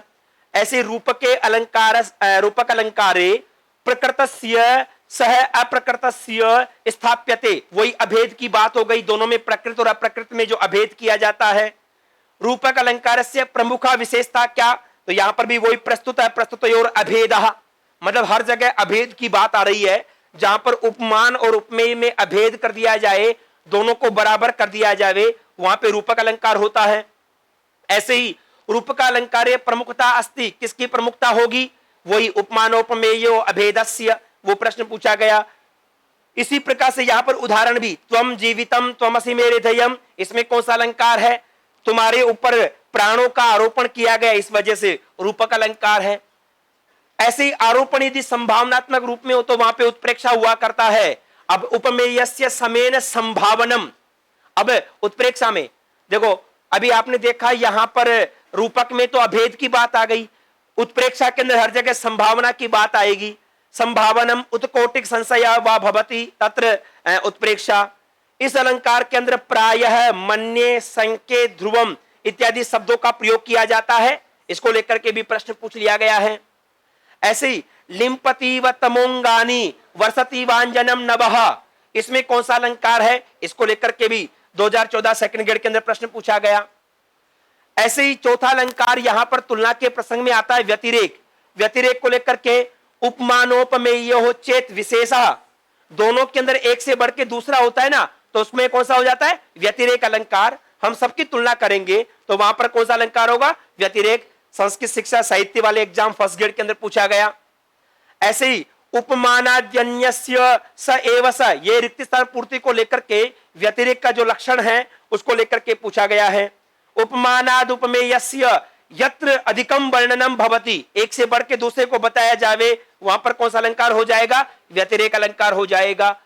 व्यतिरेक अलंकारस्य लक्षणम अस्ति, वापस से यहां पर प्रस्तुत और अप्रस्तुत और साथ में उपमान उपमेय दोनों का अर्थ एक ही होता है। इस वजह से यहां पर उपमानाद उपमेयस्य व्यतिरेक है या फिर उपमानस्य उपमेयाद व्यतिरेक, दोनों प्रकार से संभव है, एक से बढ़ के दूसरे को या घट करके दूसरे को। इस वजह से दूसरा और तीसरा दोनों जवाब रहेंगे। यहां पर दो विकल्प थे, फंस गए 2010 वाला एग्जाम में था। दिशि मंदायते तेजो दक्षिणस्याम रवेरपि, ये एक तरह से देखा जाए व्यतिरेक अलंकार का एक प्रसिद्ध उदाहरण है जिसको बार बार पूछा गया है। यहां पर फर्स्ट ग्रेड 2014 के अंदर भी पूछा गया कि इस उदाहरण में कौन सा अलंकार है, 2014 में पूछ लिया। दिशि मंदायते तेजो दक्षिणस्याम रवेरपि 2017 के अंदर सेकंड ग्रेड के अंदर पूछ लिया गया, वही व्यतिरेक का उदाहरण है। और फिर इसी को दिशि मंदायते तेजो 2018 के अंदर भी पूछ लिया गया, व्यतिरेक अलंकार का है। तो मतलब ये मान लो कि पिछले वाले पेपर्स को भी हल कर लेना तो 8-9 प्रश्न आएंगे, उनमें 2-4 प्रश्न तो पीछे से मिल जाएंगे, कोई ना कोई श्लोक मिल जाएगा, कोई ना कोई लक्षण मिल जाएगा, ज्यादातर तो वही है, घूम फिर करके पूछे जाने का तरीका तो वही रहेगा। आज का पेपर सेटर कोई नया थोड़ी पैदा हुआ है, पुराने पेपर सेटर भी तो प्रश्न पूछते थे। तो हो सकता है कि वो प्रश्न, वो श्लोक जो अब पूछने का मन हो, वो पहले ही कोई बेचारे दूसरे गुरुजी पूछ चुके हों, इसलिए पुराने पेपर भी यहां पर आपके काम के रहेंगे। इसीलिए मैं इतना छटनी करके आपके लिए सभी जगह से जितने भी प्रश्न बन रहे हैं उनको लेकर के आ रहा हूं, ताकि हो सकता है कि कोई श्लोक विशेष हो, जिस गुरुजी से पढ़ा हो, उसने पेपर बनाया और वो श्लोक दिया हो सकता है उसका चेला अब बना रहा हो कोई पेपर, तो वो श्लोक उसके भी याद होगा। और एक ध्यान रखना, पेपर सेट में एक बड़ी बात होती है, पूरे पेपर में 1-2 प्रश्न ऐसे होते हैं जो पेपर सेटर ये सोचता है कि ये मेरा प्रिय है और ये चीज तो मेरे को ज्यादा अच्छा पता है, उस प्रश्न को जरूर पूछता है वो वहां पर। तो ऐसे प्रश्नों के प्रसंग में पुराने पेपर और भी ज्यादा काम आएंगे। ऐसे ही संदेह और भ्रांतिमान जो अलंकार, उनको एक साथ पढ़ा जाता है। कस्य अलंकार से लक्षणे स्थानुर्वा पुरुषो वा, ये भाव होता है, अभी हम चर्चा करेंगे इसकी। भ्रांतिमान में अब देखो, साम्यात अतस्मिन तद बुद्धि भ्रांतिमान प्रतिबोधितः, बीच में रिक्त स्थान पूछ लिया। ठीक यही प्रश्न 2020 से पहले 2018 में पूछ लिया गया था, साम्यात तस्मिन तद बुद्धि, वही रिक्त स्थान पूर्ति को लेकर के पूछ लिया, सेकंड ग्रेड में पूछा, और 2020 के अंदर फर्स्ट ग्रेड के अंदर पूछ लिया। ऐसे ही साम्यात तस्मिन तद बुद्धि, अब यहां प्रतिबोधितः है, अब इसमें रिक्त स्थान नहीं दिया, लेकिन वो किसका कौन से अलंकार से पूछना चाह रहा है, 2017 में पूछ लिया, लगातार 17, 18, 20 लगातार पूछा।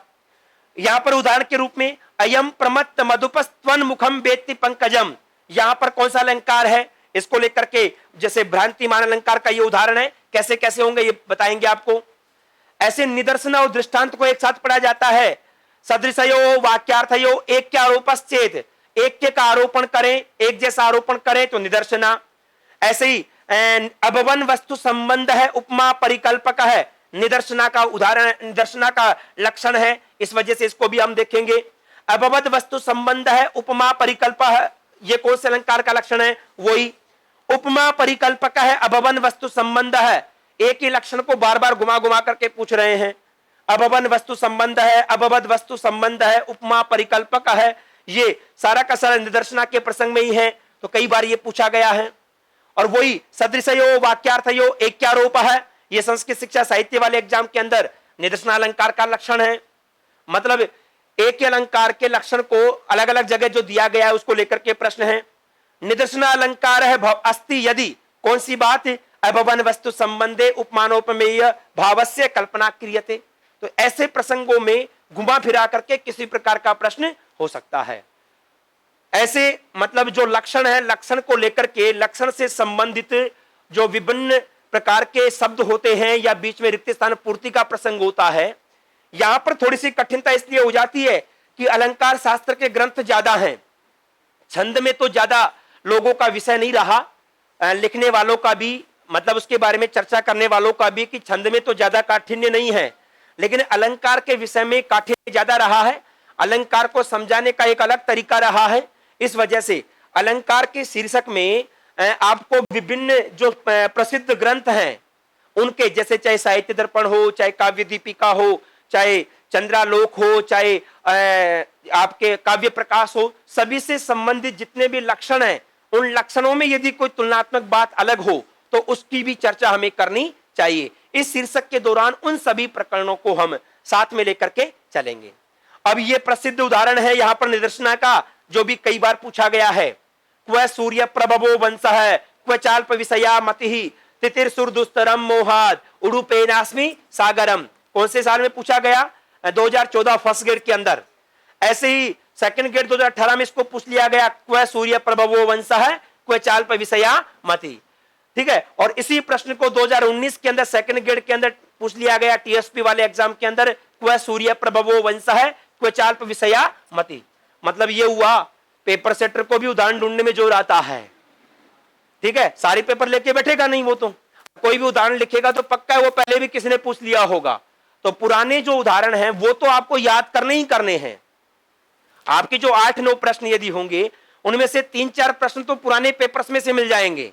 अब बाकी हो सकता है कि कोई 1-2 श्लोक अलग से दे दे, या फिर कोई 1-2 लक्षण के उदाहरणों में से कोई प्रश्न अलग तरीके से बना दे। बात तो वही होगी, घुमा फिरा करके पूछ रहे। ऐसे दृष्टांत में उपमान उपमेय बिंब प्रतिबिंब, तो यहां पर 2 भाव आते हैं, बिंब प्रतिबिंब। तो यहां पर होगा निदर्शना में बिंब अनुबिंब हुआ करता है। तो क्या होता है बिंब प्रतिबिंब और बिंब अनुबिंब, इसकी चर्चा हम करेंगे। तो दृष्टांत अलंकार के अंदर ऐसे प्रश्न पूछे गए हैं यहां पर। इसी प्रकार से बिंबस्य प्रतिबिंबनम भवति, उसी बात को पूछ लिया यहां पर, ठीक है। दृष्टांतस्तु सधर्मस्य वस्तुना प्रतिबिंबनम, इसका जो लक्षण है उसी आधार पर। अभी यहां पर जो उदाहरण को लेकर के फंस गए 2010 के अंदर, कामम नृपा संतु सहस्र सोन्ये राजनवती माहुरनेन भूमिम नक्षत्र तारा ग्रह संकुलापी ज्योतिषमती चंद्रमसेव रात्रि इत्यादि के प्रसंग में जो दृष्टांत अलंकार है उसको लेकर के जो प्रश्न पूछे गए हैं। ऐसे ही अविदित गुणापि सत कवि भणिति कर्णे सुवमति मधुधाराम अधिगत अनधिगत परिमलापि हरति दृशम मालती माला। ये सारे उदाहरण अपने पहले से ही नोट्सों में हैं। ये 2018 के अंदर पूछा गया है। इससे पहले वाले जो नोट्स सब में ये सारे के सारे उदाहरण आपको मिल जाएंगे। मतलब आपको अतिरिक्त और कोई परिश्रम या अन्यत्र देखने की आवश्यकता नहीं पड़ेगी। हम जो यहां पर रखेंगे अधिकाधिक उदाहरणों को आपके सामने रखेंगे। फिर भी आपको लगे कि कोई पुस्तक में या कोई श्लोक जब हम पढ़ रहे हो काव्य को और वहां पर कोई विशेष श्लोक आया हो और जो हमने अलंकार के दौरान नहीं लिखवाया और उसमें वो अलंकार हो, तो ऐसे विषयों को आप उसी शीर्षक के दौरान वहीं पर लिख लेंगे। क्योंकि जब हम पढ़ेंगे साहित्य के विषय को आपको नोट्स के ऊपर रखना है पूरा का पूरा। ये नहीं कि आधा मैटर लिखे और आधा मैटर नोट्स में हो, ऐसा मत करना। पूरा मैटर आपको एक ही जगह रखना है ताकि रिवीजन करना हो या याद करना हो तो उसमें आपको सहूलियत हो जाए। ऐसे दृष्टांत अलंकारे भवति, दृष्टांत अलंकार में क्या होगा, बिंब प्रतिबिंब भाव, जैसे कि मैं बता रहा था वो प्रसंग है। इस प्रकार से यहां पर जो इनको लेकर के प्रश्न हैं वो पूछे जाते हैं।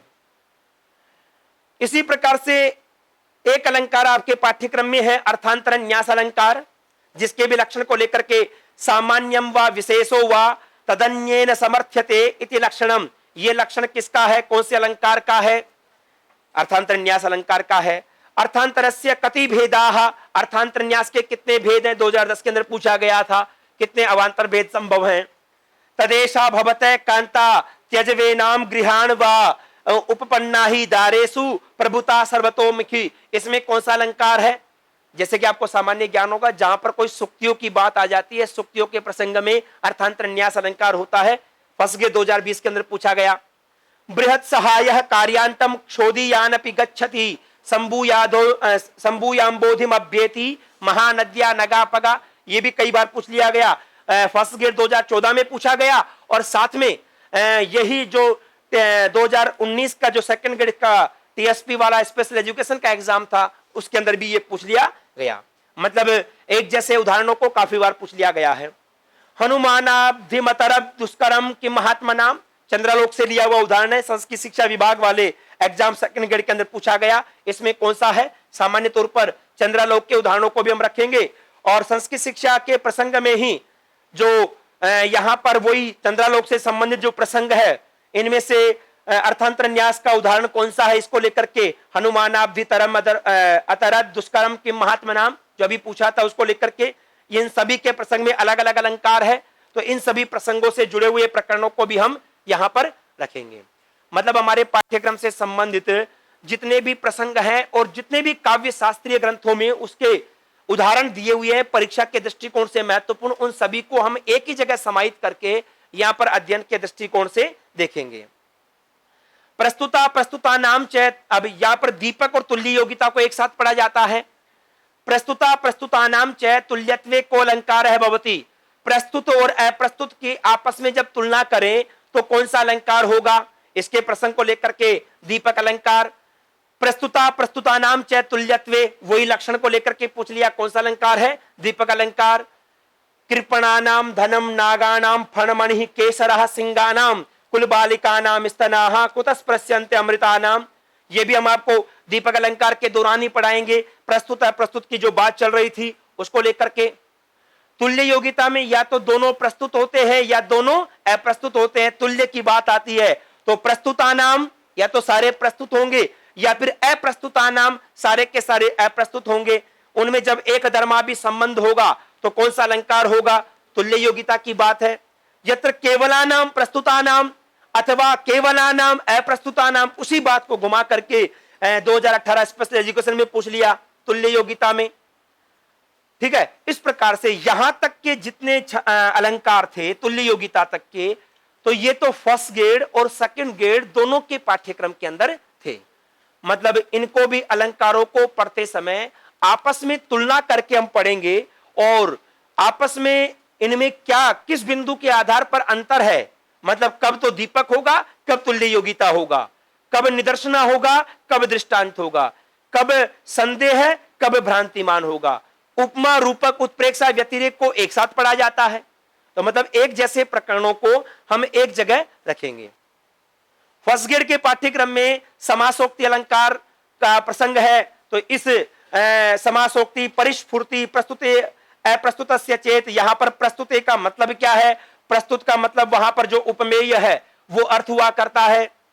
चातक त्रिचतुरान पय कणान याचते जलधम पिपासितः, इसमें कौन सा अलंकार है जो कि समासोक्ति से जुड़ा हुआ है, इसकी भी हम चर्चा करेंगे।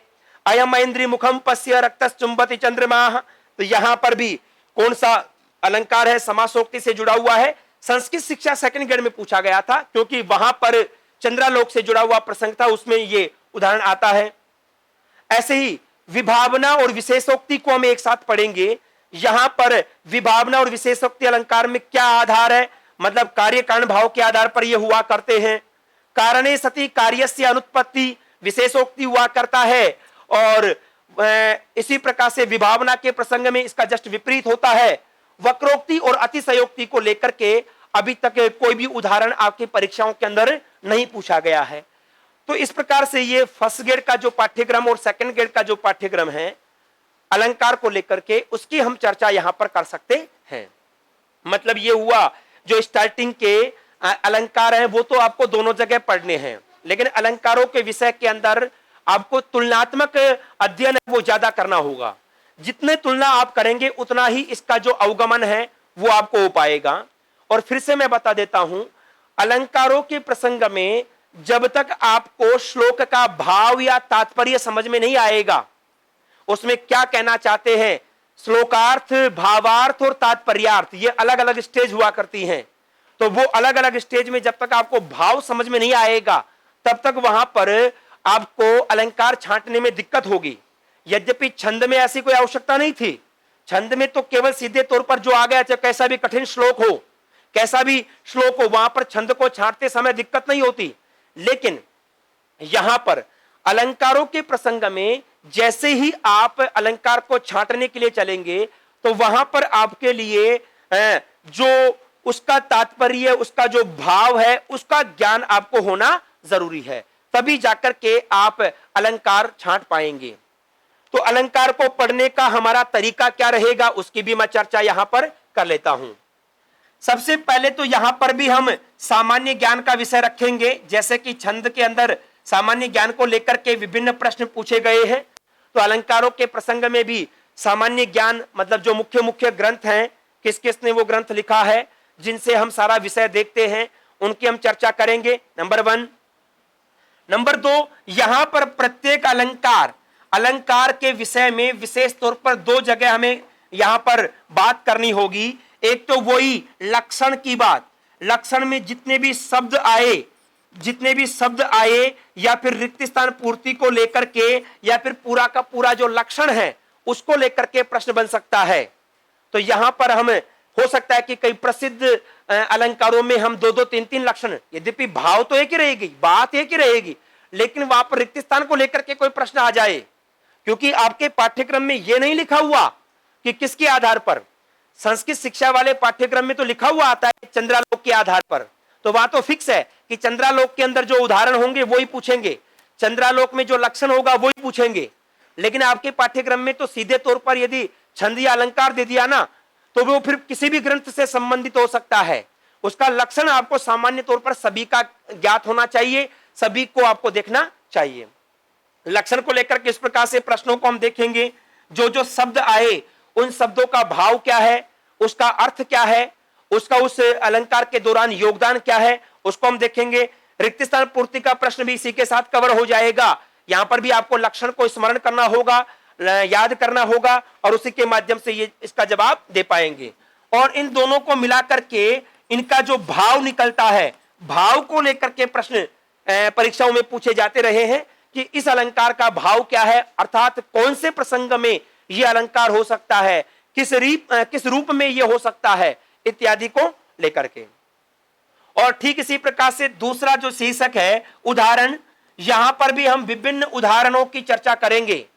सामान्य तौर पर प्रत्येक अलंकार से संबंधित 5 से लेकर के 10 तक उदाहरण हम देखेंगे। प्रसिद्ध अलंकारों में ज्यादा उदाहरणों को रखेंगे। संभावना रहेगी कि उन्हीं उदाहरणों में से कोई परीक्षा में पूछ लिया जाए, लेकिन फिर भी कोई गारंटी वहां पर नहीं हो पाएगी कि कोई भी उदाहरण पूछा जा सकता है, कोई भी श्लोक उठा करके दिया जा सकता है। जैसे कई बार छोटी एग्जाम्स के अंदर भी ऐसा उदाहरण पूछ लिया जाता है जो काफी कठिन होता है।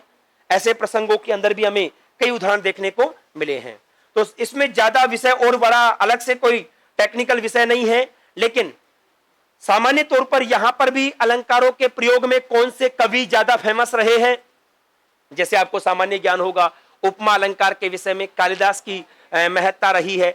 ऐसे ही अलग अलग अलंकारों के प्रसंग में यदि ऐसा कोई प्रसिद्ध अलंकार रहा हो जिसका विशेष तौर पर किसी ने प्रयोग किया हो, तो उसकी भी चर्चा हम यहां पर करेंगे। उसको 2 जगह देखेंगे।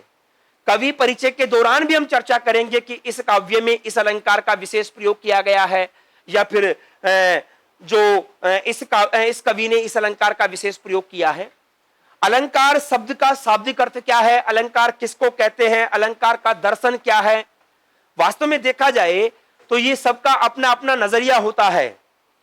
नजरिए का मतलब यह हुआ, अलंकारों के प्रसंग में थोड़ी सी कठिनता क्यों हो जाती है। अलंकार का, जैसे कि आप सभी ने सामान्य ज्ञान के रूप में पढ़ा होगा, अलंकार का शाब्दिक अर्थ है सजावट की वस्तु। एक तरह से देखा जाए, सजाने के जो माध्यम, किसी भी वस्तु को, सामान्य वस्तु को सुंदर बनाने के लिए जो आप जितने भी मेकअप का कार्य करते हैं, वो सारे के सारे कार्य क्या कहलाएंगे, अलंकार कहलाएंगे। अब वो जो अब अलग अलग एंगल से होगा, हो सकता है किसी को वो मेकअप एक व्यक्ति को पसंद हो, दूसरे को पसंद नहीं हो। जैसे मान लो वस्त्रों की बात करें, कोई लाल वस्त्र पहन के आ रहा है, कोई सफेद वस्त्र पहन करके आ रहा है। किसी एक व्यक्ति को लाल वस्त्र अच्छे लग सकते हैं, किसी दूसरे को सफेद अच्छे लग सकते हैं। मतलब ये हुआ, अलंकार व्यक्ति सापेक्ष हुआ करते हैं। व्यक्ति सापेक्ष का मतलब है दृष्टा सापेक्ष हुआ करते हैं। जो दर्शक या फिर जो श्रोता है, श्रोता के इच्छा पर, श्रोता के स्वभाव पर, श्रोता की प्रकृति पर निर्भर करेंगे। मतलब यह हुआ, एक ही प्रसंग में अलग अलग अलंकार भी संभव हैं। और जैसे एक मनुष्य में विभिन्न प्रकार के अलंकरण हुआ करते हैं या अलंकरण हो सकते हैं, ठीक उसी प्रकार से यहां पर भी अलंकारों के प्रसंग में भी एक ही श्लोक में एक से ज्यादा भी अलंकार संभव हैं। यद्यपि यहां पर हमसे जो पूछेगा ना, उनमें से जो प्रमुख अलंकार है उसको पूछेगा, और कोशिश ये रहेगी कि कोई दूसरा अलंकार वहां पर स्पष्ट तौर पर नहीं हो, स्फुट तौर पर नहीं हो। लेकिन जैसे मान लो एक ही श्लोक में आप देखना, कई बार काव्यों के प्रसंग में, जैसे शाकुंतल को उठाकर देखना, कोई भी श्लोक लिया, अब श्लोक की व्याख्या कर रहे होते हैं तो नीचे लिखते हैं इसमें ये अलंकार है, मतलब 3 अलंकार हो गए, कभी 4 अलंकार हो गए। तो ऐसे प्रसंगों में वहां पर जो मुख्य अलंकार होगा, मुख्य अलंकार को लेकर के ही प्रश्न पूछा जाएगा। कभी भी ऐसा कंफ्यूजन वाला प्रश्न आपसे नहीं पूछेगा कि एक श्लोक में 2 हो, तो वो 2 वाले प्रसंग नहीं पूछेगा। वहां पर जो महत्वपूर्ण होगा उसी को लेकर के प्रश्न पूछेगा। तो ये छंद और इसके बाद में जो अलंकार हैं, अलंकार के विषय को हम यहां पर रखेंगे। किस किस प्रकार के प्रश्न पूछे गए हैं, प्रत्येक अलंकार वाइज कैसे कैसे उनमें लक्षण से संबंधित, कैसे कैसे उदाहरणों से संबंधित प्रश्न पूछे गए हैं, उन सब की चर्चा हमने की है। तो इन शीर्षकों को हम इस प्रकार से इन्हीं क्रम के अंदर इसी तरीके से हम यहां पर पढ़ने का जो कार्य है वो करते हैं। तो इन दोनों शीर्षकों में विशेष तौर पर छंद और अलंकार में हमारा पढ़ाने का जो तरीका है लगभग समान रहेगा।